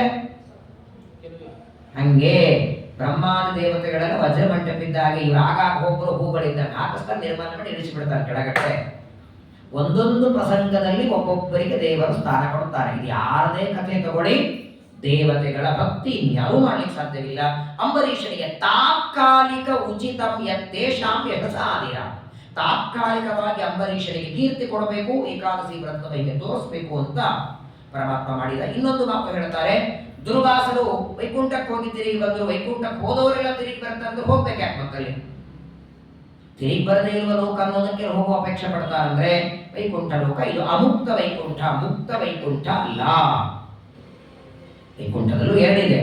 ಅಪರೋಕ್ಷ ಜ್ಞಾನದ ನಂತರದಲ್ಲಿ ಪ್ರಾರಬ್ಧ ಕರ್ಮಗಳ ಭೋಗ ಮಾಡಿ ಸಂಚಿತಾಗಾಮಿ ಕರ್ಮಗಳ ನಾಶವಾಗಿ ಬ್ರಹ್ಮದೇವರ ಜೊತೆಗೆ ವಿರಜಾ ನದಿಯ ಸ್ನಾನದಿಂದ ಲಿಂಗಭಂಗವಾದ ಮೇಲೆ ಬ್ರಹ್ಮದೇವರ 100 ವರ್ಷ ಆದ ಮೇಲೆ ಏನು ಮೋಕ್ಷ ಹೋಗ್ತಾನೋ ಅದು ಸ್ವರೂಪಾನಂದಾವಿರ್ಭಾವ ರೂಪವಾದ ಮೋಕ್ಷ, ಅದು ಇದಲ್ಲ. ಇದು ಪರಮಾತ್ಮ ದರ್ಶನಕ್ಕಾಗಿ ಇಟ್ಟದ್ದು. ಹಾಗಾಗಿ ಇಲ್ಲಿಯೂ ಅಷ್ಟೇ ಭೃಗುಋಷಿಗಳು ವೈಕುಂಠಕ್ಕೆ ಹೋಗಿ ದೇವರ ಎಲೆಗೆ ಜೋರಾಗಿ ಒದ್ದು ಬಂದರು, ಅವರು ತಿರುಗಿ ಬಂದರು. ಇಲ್ಲೆಲ್ಲಾ ಕಡೆಗೂ ಅಮುಕ್ತ ವೈಕುಂಠ ಅಂತ ಶ್ರೀಮದಾಚ ನಿರ್ಣಯ ಮಾಡ್ತಾರೆ. ಇಂತಹ ಅಂಬರೀಷ ರಾಜನ ಕಥೆ, ಏಕಾದಶಿ ವ್ರತದ ಮಹಿಮೆಯನ್ನು ಜಗತ್ತಿಗೆ ಸಾರಿದಂತಹ ವ್ಯಕ್ತಿ ಅಂಬರೀಷ. ಇವನು ನಾಭಾಗನ ಮಗನಾಗ್ತಾನೆ. ಈ ಅಂಬರೀಷನಿಗೆ ವಿರೂಪ, ಕೇತುಮಾನ್, ಶಂಭು ಅಂತ 3 ಜನ ಮಕ್ಕಳಾಗ್ತಾರೆ. ಮುಂದೆ ಅವರ ವಂಶದ ಕಥೆಯನ್ನು ಹೇಳ್ತಾ, ಈ ಸ್ವಯಂ ವೈವಸ್ವತ ಮನುವಿನ ಮೊದಲನೇ ಮಗ ಇದ್ದಾನಲ್ಲ ಇಕ್ಷ್ವಾಕು, ಆ ಇಕ್ಷ್ವಾಕು ರಾಜ ಒಂದು ಬಾರಿ ಜೋರಾಗಿ ಸೀನಿದಾಗ ಒಬ್ಬ ಮಗ ಹುಟ್ಟಿದ. ವಿಕುಕ್ಷಿ ಸಮಭೂತಸ್ಯ ಕ್ಷುವತಸ್ತು ಮನೋರ್ಜತ್ನೆ ಇಕ್ಷ್ವಾಕು ಘ್ರಾಣತಸ್ತುತ. ನೋಡಿ, ಹಿಂದಿನ ಕಾಲದಲ್ಲಿ ಸಂತಾನ ಹೇಗೆ ಪಡಿತಿದ್ರು, ಇವತ್ತು ಸೀನಿನ ಏನ್ ಬರ್ತದೆ, ಆ ಪಡೆದ ಮಕ್ಕಳ ಮೂಗನ್ನು ನಾವೇ ಸ್ವಚ್ಛ ಮಾಡೋ ಪಸಂದ ಇದೆ. ಇಲ್ಲಿ ಇಕ್ಷ್ವಾಕು ರಾಜ ಸೀನಿದಾಗ ಅವನ ಮೂಗಿನಿಂದ ಹುಟ್ಟಿದ ಮಗನೇ ವಿಕುಕ್ಷಿ, ದಂಡಿ, ನಿಮಿ ಅಂತ. ಈ ಇಕ್ಷ್ವಾಕುವಿನ ಮಗ ವಿಕುಕ್ಷಿ ಏನಿದ್ದಾನೆ, ಇವನಿಗೆ ತಂದೆ ಆಜ್ಞೆ ಮಾಡ್ತಾರೆ. ಹಿಂದೆಲ್ಲ ಶ್ರಾದ್ದದಲ್ಲಿ ಮಾಂಸ ಬಳಸ್ತಿದ್ರು. ಶ್ರಾದ್ದ ಕಾಲದಲ್ಲಿ ಮಾಂಸವನ್ನ ದ್ವಾಪರ ಯುಗದಲ್ಲಿ ತಗೊಳ್ತಿದ್ರು. ಆ ಮಾಂಸದ ಬದಲಾಗಿ ಈಗ ಮಾಷ, ಉದ್ದಿನ ಬೇಳೆ ಬಂದದ್ದು ಶ್ರಾದ್ದದಲ್ಲಿ. ಶ್ರಾದ್ದದಲ್ಲಿ ಉದ್ದಿನ ಬೇಳೆ, ರವಾ ಉಂಡಿಗೆ ಯಾಕೆ ಪ್ರಾಧಾನ್ಯತೆ? ಏನು ಮಾಡಿ ಬಿಡಿರ ಉದ್ದಿನ ಉಂಡೆ ಮಾಡಬೇಕು. ಇನ್ನು ಕೆಲವು ಮಾತುಗಳನ್ನ ಏಕಾಸ್ಕಂದದಲ್ಲಿ ಬರ್ತದೆ. ಮುತ್ತೈದೆ ಶ್ರಾದ್ದಕ್ಕೆ ಅಡಿಗೆ ಬೇರೆ ಇದೆ, ಮುತ್ತೈದೆ ಶ್ರಾದ್ದಕ್ಕೆ ಬೇರೆ, ಗಂಡ ಹೋದ್ರೆ ಬೇರೆ. ಪ್ರತ್ಯೇಕವಾಗಿ ಶ್ರಾದ್ದದ ಅಡಿಗೆ, ಶ್ರಾದ್ದಕ್ಕೆ ಪಲ್ಯಕಾಯಿ, ಶ್ರಾದ್ದಕ್ಕೆ ಕರಿಬೇವು ಬಳಸಬೇಕೋ ಬೇಡೋ, ಇಂಗು ಹಾಕಬೇಕೋ ಬೇಡೋ, ಕುಂಬಳಕಾಯಿ ತಗೋಬೇಕೋ ಬೇಡೋ, ಬಟಾಟೆ ಆಲೂಗಡ್ಡೆ ತಗೊಳ್ಬೇಕೋ ಬೇಡೋ, ನಿಷಿದ್ಧ. ಕೆಲವು ಪದಾರ್ಥ ನಿಷಿದ್ಧ. ಪಾಪ ಕೆಲವ್ರು ಏನ್ ಮಾಡ್ತಾರೆ, ಯಾರ ಶ್ರಾದ್ದ ಮಾಡ್ತಾರೆ ಅವ್ರಿಗೇನು ಸೇರ್ತು ಅದನ್ನು ಬಂದು ಅದನ್ನು ಮಾಡಿಸ್ಬಿಟ್ಟಿರ್ತಾರೆ. ಹೌದೇನು, ಅವ್ರಿಗೆ ಬದನೆಕಾಯಿ ಮಾಡ್ಬಿಡ್ತೀರಾ? ಆ ಹೋಗೋ ವ್ಯಕ್ತಿಗೆ ಉಳ್ಳಾಗಡ್ಡೆ ಚಟ್ನಿ ಸೇರ್ತು ಮಾಡಿ ಆಚರಿಗೆ ಹಾಕ್ತೀರಾ? ಆಮೇಲೆ ಅವ್ರಿಗೆ ಏನ್ ಸೇರ್ತದೆ ಹಾಕೋದಲ್ಲ. ಶ್ರಾದ್ದಕ್ಕೆ ಯಾಕಂದ್ರೆ ಶ್ರಾದ್ದ ಅಂದ್ರೆ ಬರೀ ನಿಮ್ ಪಿತೃಗಳಿಗೆ ಕೊಡೋದಲ್ಲ. ಅನಿರುದ್ಧ, ಪ್ರದ್ಯುಮ್ನ, ಸಂಕರ್ಷಣ, ವಾಸುದೇವ, ನಾರಾಯಣ ಪಂಚಮೂರ್ತಿ ಭಗವಂತನ ಪೂಜೆ ಅದು. ಅದು ಯಾರು ಶ್ರಾದ್ದ ಊಟಕ್ಕೆ ಹೋಗಲ್ಲ ಅನ್ಬೇಡಿ. ಶ್ರಾದ್ದ ಅಂದ್ರೆ ನಿಮ್ಗೆ ಪಿಂಡ ಹಾಕಲ್ಲ, ಅಥವಾ ಪಿಂಡ ಕಟ್ಟಿದ ಅನ್ನನೂ ಹಾಕಲ್ಲ, ಅಡಿಗೆ ಬೇರೆನೇ ಇರುತ್ತಲ್ಲ. ತುಂಬಾ ವಿಚಾರಗಳಿದೆ, ಏಕಾಸ್ಕಂದ ಭಾಗವತದಲ್ಲಿ ಬರ್ತದೆ. ಈ ಇಕ್ಷ್ವಾಕು ರಾಜ ತಮ್ಮ ತಂದೆಯ ಶ್ರಾದ್ದ ಮಾಡುವ ಸಂದರ್ಭದೊಳಗೆ ವಿಕುಕ್ಷಿಗೆ ಹೇಳ್ತಾನೆ, ಅರಣ್ಯಕ್ಕೆ ಹೋಗಿ ಮಾಂಸ ತಗೊಂಡು ಬಾ ಅಂತ. ವಿಕುಕ್ಷಿ ಬರ್ತಾನೆ, ಅರಣ್ಯಕ್ಕೆ ಬರ್ತಾನೆ. ಒಳ್ಳೆ ಶುದ್ಧವಾದಂತಹ ಮಾಂಸ ತಗೊಂಡು ಬರ್ಬೇಕಾದ್ರೆ ಪಾಪ ಸಣ್ಣವ ಇವನು ವಿಕುಕ್ಷಿ. ತಗೊಂಡು ಬರುವಾಗ ವಿಚಾರ ಮಾಡ್ತಾನೆ, ನಾನು ಈ ಮಾಂಸ ತಗೊಂಡು ಹೋದ ಮೇಲೆ ಅಡಿಗೆ ಮಾಡಿ ಶ್ರಾದ್ದ ಆಗಿ ಬ್ರಾಹ್ಮಣರ ಊಟ ಆದ ಮೇಲೆ ನಮಗೆ ಸಿಗೋದು. ಅಲ್ಲಿವರೆಗೆ ಇವತ್ತಿನಾಗ ಅವಲಕ್ಕಿ ಡಬ್ಬೆ ಹಚ್ಚಿಟ್ಟಿರ್ತಾರ, ಅಲ್ಲಿ ತಗೊಂಡು ತಿನ್ನಪ್ಪ, ಆಚಾರ ಊಟ ಆಗೋತಾರ ಅಂತ ವಿಚಾರ ಮಾಡ್ತಾನೆ. ಶ್ರಾದ್ದ ಊಟ, ಬ್ರಾಹ್ಮಣರ ಊಟ ಆದ್ಮೇಲೆ ನಮ್ಗೆ ಸಿಗತ್ತಲ್ಲ, ಪರವಾಗಿಲ್ಲ ಅಂತ ಒಂದು ಸ್ವಲ್ಪ ಅಲ್ಲೇ ಮಾಂಸ ಬಾಯಿಗೆ ಹಾಕೊಂಡ್ಬಿಟ್ಟ. ಯಾರಿಗೆ ಗೊತ್ತಾಗತ್ತೆ? ಇವತ್ತಿನಾಗೆ ತಕ್ಕಡಿ ಮಾಡಿ ಅಳತಿ ಮಾಡ್ತಂದದ್ದಲ್ಲ, ಏನಲ್ಲ. ಸ್ವಲ್ಪ ಮಾಂಸವನ್ನ ಅಡವಿಯಲ್ಲಿ ಅರಣ್ಯದಿಂದ ಬರುವಾಗಲೇನೆ ಬಾಯಿಯಲ್ಲಿ ಹಾಕೊಡ್ತಾನೆ. ಹಾಕೊಂಡು ಮನೆಗೆ ಬಂದ, ತಂದೆಗೆ ಮಾಂಸ ಕೊಟ್ಟ ಶ್ರಾದ್ದಕ್ಕೆ. ಆದ್ರೂ ನೋಡಿ ಎಂಥ ವಿಚಿತ್ರ. ಈಗ ನೀವು ಹೊರಗಿನಿಂದ ಏನೇ ತರಬೇಕಾದ್ರೂ ಅರ್ಧ ತಿಂದು ತಂದ್ರೆ ತಿಂದಾಗ ಗೊತ್ತಾಗತ್ತಾ ತಿಂದೀನಿ ಅಂತ? ಯಾಕಂದ್ರೆ ಮೊದಲು ಈಗ 1 kg ಜಾಮೂನ್ ತಂದಿರಂತ ಇಟ್ಕೊಳ್ಳಿ. 1 kg ಜಾಮೂನಲ್ಲಿ ಎಷ್ಟು ಜಾಮೂನ್ ಬಂದಿವೆ ಗೊತ್ತಿಲ್ಲ. ಒಂದು 20 ಬಂದ್ರೆ ನೀವು ಒಂದು 5 ತಿಂದು 15 ತಂದು 1 kg ಅನ್ಬೇಕಲ್ಲ. ನಾವು ಅದನ್ನ ಗೊತ್ತಾಗೋದು ಹೇಗೆ? ಆದ್ರೆ ನೋಡಿ, ಇಕ್ಷ್ವಾಕು ರಾಜನಿಗೆ ಮಾಂಸ ನೋಡಿ ಹೇಳ್ತಾನೆ, ಇದು ತಿಂದದ್ದಿದೆ. ಏನ್ ಜ್ಞಾನ ನೋಡಿ ಒಂದು. ಅಲ್ಲೇನು ತಿಂದದ್ದಕ್ಕೆ ಹಿಂಗೇನು ಕೈ ಹತ್ತಿತ್ತು, ಗೋರ್ಕ್ ಹತ್ತಿತ್ತು, ಉಗುರು ಹತ್ತಿತ್ತು, ಏನಿಲ್ಲ. ಈ ಮಾಂಸ ಇದು ನಿರ್ಮಾಲ್ಯ ಆದದ್ದು, ತಿಂದು ಅರ್ಧ ಉಳಿದದ್ದು ಮಾಂಸ ಅಂತ ಗೊತ್ತಾಗಿ ಏನ್ ಪನಿಷ್ಮೆಂಟ್ ಕೊಡ್ಬೇಕು ಮಗನಿಗೆ? ಈ ತರಹದ ತಪ್ಪು ನಮ್ಮ ಮಕ್ಕಳು ಮಾಡಿದ್ರೆ ಏನ್ ಮಾಡ್ತೀವಿ? ದೇವರ ನೈವೇದ್ಯ ಆಗೋದಕ್ಕೆ ಮೊದಲು ಅಕಸ್ಮಾತ್ ಆಗಿ ತಿಂದ್ರೆ, ಏನೋ 1 ಡಜನ್ ಬಾಳೆಹಣ್ಣು ತಂದಿಟ್ಟಿದ್ವಿ, ಅದರಲ್ಲಿ 1 ಬಾಳೆಹಣ್ಣು ನಿಮ್ಮ ಮಗು ತಗೊಂಡು ತಿಂದ, ನೀವಂತೀರ 1 ಡಜನ್ ತೆಗೆದಿಟ್ಬಿಡು, ಅದೇ ನೈವೇದ್ಯಕ್ಕೆ ಬರಲ್ಲ, 1 ತಿಂದ್ರು ಎಲ್ಲ ತಿಂದಂಗೆನೆ, ಬೇರೆ ಕೊಡು ಅಂತೀವೋ ಇಲ್ಲೋ? ಇದಕ್ಕಿಂತ ಹೆಚ್ಚಿಗೆ ಏನ್ ಮಾಡ್ತೀರಿ? ಏನ್ ಮಾಡೋಂಗೆ ಇಲ್ಲ. ಇಲ್ಲಿ ನೋಡಿ, ಇಕ್ಷ್ವಾಕು ರಾಜ ಯಾವಾಗ ತನ್ನ ಮಗ ಮಾಂಸ ತಿಂದ ಬಂದಿದ್ದಾರೆ ಅಂತ ಗೊತ್ತಾಯಿತೋ, ಎಲ್ಲ ಪ್ರಜೆಗಳನ್ನ ಕರೆದು ಇವತ್ತಿನಿಂದ ಇವ ನನ್ನ ಮಗ ಅಲ್ಲ ಅಂತ ಹೊರಹಾಕ್ಬಿಟ್ಟ ಅಂತೆ. ಎಂತೆಂಥವ್ರು ಆಗೋಗಿದ್ದಾರೆ ನೋಡಿ ಸೂರ್ಯವಂಶದಲ್ಲಿ. ಪಾಪನ ಸರಿನೋ ತಪ್ಪು ಇದು ಮಾಡಿದ್ದು? ಮಕ್ಕಳು ಈ ತರಹದ ತಪ್ಪು ಮಾಡಿದರೆ ದಂಡ ಹಾಕಿ ಇವತ್ತಿನ ಪರಿಸ್ಥಿತಿ ಬೈಯೋ ಹಂಗೂ ಇಲ್ಲ ಅಲ್ವಾ? ನೈವೇದ್ಯಕ್ಕೆ ಒಂದು ಡಜನ್ ಬಾಳೆಹಣ್ಣು ತಂದಿಟ್ರಿ, ನಿಮ್ಮ ಮಗ ಅಕಸ್ಮಾತ್ ಒಂದು ತಗೊಂಡು ತಿಂದ, ಅದ್ಯಾಕೆ ತಿಂದಿ ಅನ್ನೋ ಹಂಗೂ ಇಲ್ಲ. ನಾಳೆ ಇದ್ರೆ ನಾವು ಬಾಳೆಹಣ್ಣೆ ಬಂದಿರ್ತೀವಿ, ಅಕಸ್ಮಾತ್ ಅಂದ್ರೆ ಏನ್ ಅನ್ನುವಂಗಿಲ್ಲ, ಬಹಳ ಭಯಾನಕ ಪರಿಸ್ಥಿತಿ. ಅದರಲ್ಲಿಯೂ ಏನೋ ದೈವ ಪುಣ್ಯಕ್ಕೆ ಸೊಸೆ ಚೆನ್ನಾಗಿ ಮಾಮ ಅತ್ತೆ ನೋಡ್ಕೋತಿರೋ ಮಾತು ಬೇರೆ, ಅವಳು ಹೆಂಡತಿ ಮಾತೆ ಗಂಡ ಕೇಳಿಬಿಟ್ಟ ಅಂದ್ರೆ ತಂದೆ ತಾಯಿ ಗೋವಿಂದನೆ. ವಿಚಿತ್ರ ನೋಡಿ, ಹೊರಗೆ ಹಾಕ್ಬಿಟ್ಟಂತೆ. ದೇವ ಕಾರ್ಯಕ್ಕೆ, ದೇವತೆಗಳಿಗೆ, ಪಿತೃಗಳಿಗೆ ಕೊಡಬೇಕಾದ ಮಾಂಸ ತಿಂದು ತಂದದ್ದರಿಂದ ನೀ ನನ್ನ ಮಗನಾಗೋದಕ್ಕೂ ಅರ್ಹ ಅಲ್ಲ, ರಾಜ್ಯನಾಗೋದಕ್ಕೂ ಅರ್ಹ ಅಲ್ಲ, ಹೋಗಿಬಿಡು ಅಂತ ಕಳಿಸಿಬಿಟ್ಟ. ಹೊರಟೇ ಬಿಟ್ಟ ಇವನು. ವಿಕುಕ್ಷಿ ತಂದೆಯಿಂದ ಬೀಳ್ಕೊಟ್ಟು ಅರಣ್ಯಕ್ಕೆ ಬಂದು ಬಿಡುತ್ತಾನೆ. ಆದರೆ ತಂದೆ ಮೇಲೆ ಕೋಪ ಮಾಡ್ಕೋಬೇಕಾಗಿತ್ತು ಇವನು. ಇವನೊಂದು ತಪ್ಪು ನಂದು ಇದೆ, ಮಾಂಸ ತಿಂದದ ತಪ್ಪು. ಆದ್ರೆ ಮಾಂಸ ತಿಂದ ತಪ್ಪಿಗೆ ಇವತ್ತೊಂದಿನ ಊಟಕ್ಕೆ ಹಾಕಂಗಿಲ್ಲ ಅನ್ಬೇಕು, ಅಥವಾ ಇದು ಉಳಿದದ ಮಾಂಸವನ್ನು ತಿಂದು ಮುಗಿಸ್ಬಿಡು, ಬೇರೆ ತಗೊಂಡು ಅನ್ಬೇಕಾಗಿತ್ತು. ಈ ಸಣ್ಣ ತಪ್ಪಿಗೆ ನಮ್ಮ ಅಪ್ಪ ಅರಣ್ಯಕ್ಕೆ ಹಾಕಿದ ಅಂತ ಕೋಪ ಮಾಡ್ಕೊಳ್ಳಿಲ್ಲ. ಆದರೆ ನೋಡಿ, ಒಂದು ಮಾಡದ ಆ ಅಪ್ಪ ಸಾಯದ ರಾಜ್ಯಕ್ಕೆ ಬರಲಿಲ್ಲ. ಮತ್ತೆ ಅಪ್ಪ ಸೇರೋದ್ರ ಮಗ ಸಮ ಸೇರಿರ್ತಾರಲ್ಲ.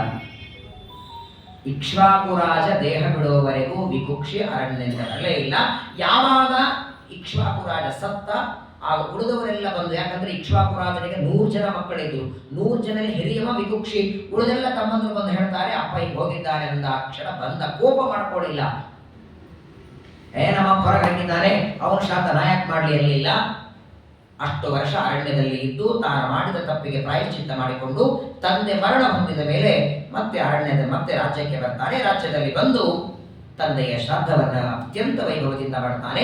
ಆ ಇಕ್ಷ್ವಾಕುವಿನ ಮಗನಾದ ವಿಕುಕ್ಷಿ, ಅವನ ವಂಶದಲ್ಲಿ ಇನ್ನು ಅನೇಕ ಜನ ರಾಜರು ಬರ್ತಾರೆ.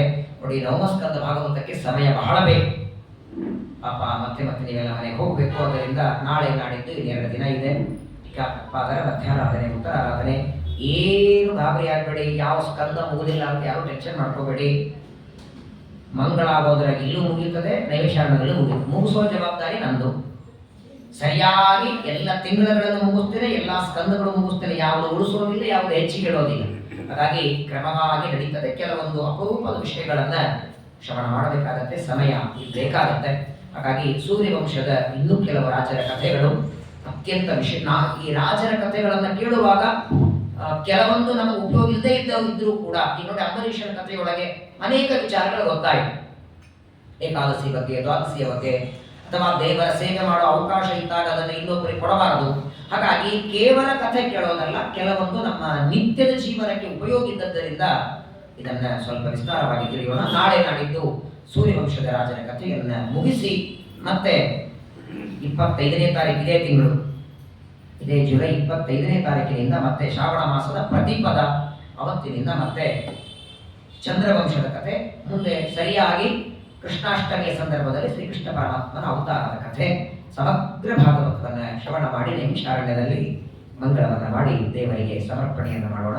ನಾಳಿಗೆ ಪ್ರಾತಃ ಕಾಲದಲ್ಲಿ ಪಾಪ ಟೀಕಾರರ ಆರಾಧನೆ ನೀವು ಮಾಡ್ತಿರ್ತೀರಾ. ಟೀಕಾರಾಯರ ಬಗ್ಗೆ ಅವರು ಆಚಾರ್ಯರು ಹೇಳುತ್ತಿದ್ದಾರೆ, ಅದು ನಮ್ಮದು ಕರ್ತವ್ಯ. ಟೀಕಾರಾಯರ ಗ್ರಂಥ ಓದಿದೆ ಅಂದರೆ ಅವರ ಬಗ್ಗೆ ಮಾತಾಡದೇ ಇದ್ದರೆ ತಪ್ಪಾಗತ್ತೆ. ಹಾಗಾಗಿ ನಾನು ಬಹಳ ಹೇಳೋದಿಲ್ಲ, ಆದರೆ ಸಾಯಂಕಾಲ ನಾಳೆ ಪ್ರವಚನಕ್ಕಿಂತ ಪೂರ್ವದಲ್ಲಿ, ಭಾಗವತ ಪ್ರವಚನಕ್ಕಿಂತ ಪೂರ್ವದಲ್ಲಿ ಒಂದು 5 ನಿಮಿಷ ಟೀಕಾರಾಯರ ಬಗ್ಗೆ ಅಥವಾ ಒಂದು ಗ್ರಂಥದ ಬಗ್ಗೆ ಯಾವುದಾದರೂ ನಾಳೆ ನಾಡಿದ್ದು ಸ್ಮರಣೆ ಮಾಡೋಣ. ಅವರು ಕೊಟ್ಟ ಗ್ರಂಥಗಳಿಗೆ ಸ್ಮರಣೆ ಬಿಟ್ಟರೆ ಏನು ಮಾಡ್ಲಿಕ್ಕೆ ಸಾಧ್ಯ ಇಲ್ಲ. ಯಾರ ಋಣ ಆದರೂ ತೀರಿಸಬಹುದು, ಗುರುಗಳ ಋಣ ತೀರೋದಿಲ್ಲ.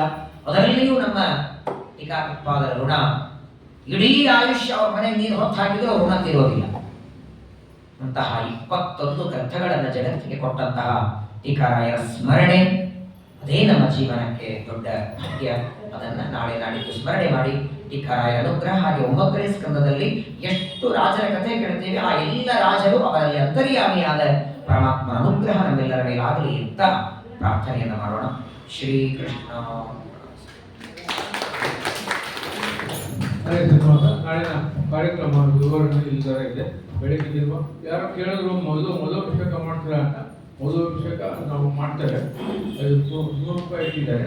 ಯಾರು ಇಷ್ಟ ಇದ್ದರೆ ಅವರು ಅಂತ ಕೊಟ್ಟು ಬರ್ಕೊಳ್ಬೋದು. 2 ವಿಚಾರ ಏನು ಅಂತಂದರೆ, ನಾವಿಲ್ಲಿ ಏನು ಒಂದು ಕಾರ್ಯಕ್ರಮ ಹಮ್ಮಿಕೊಂಡಿದ್ದೀವಿ.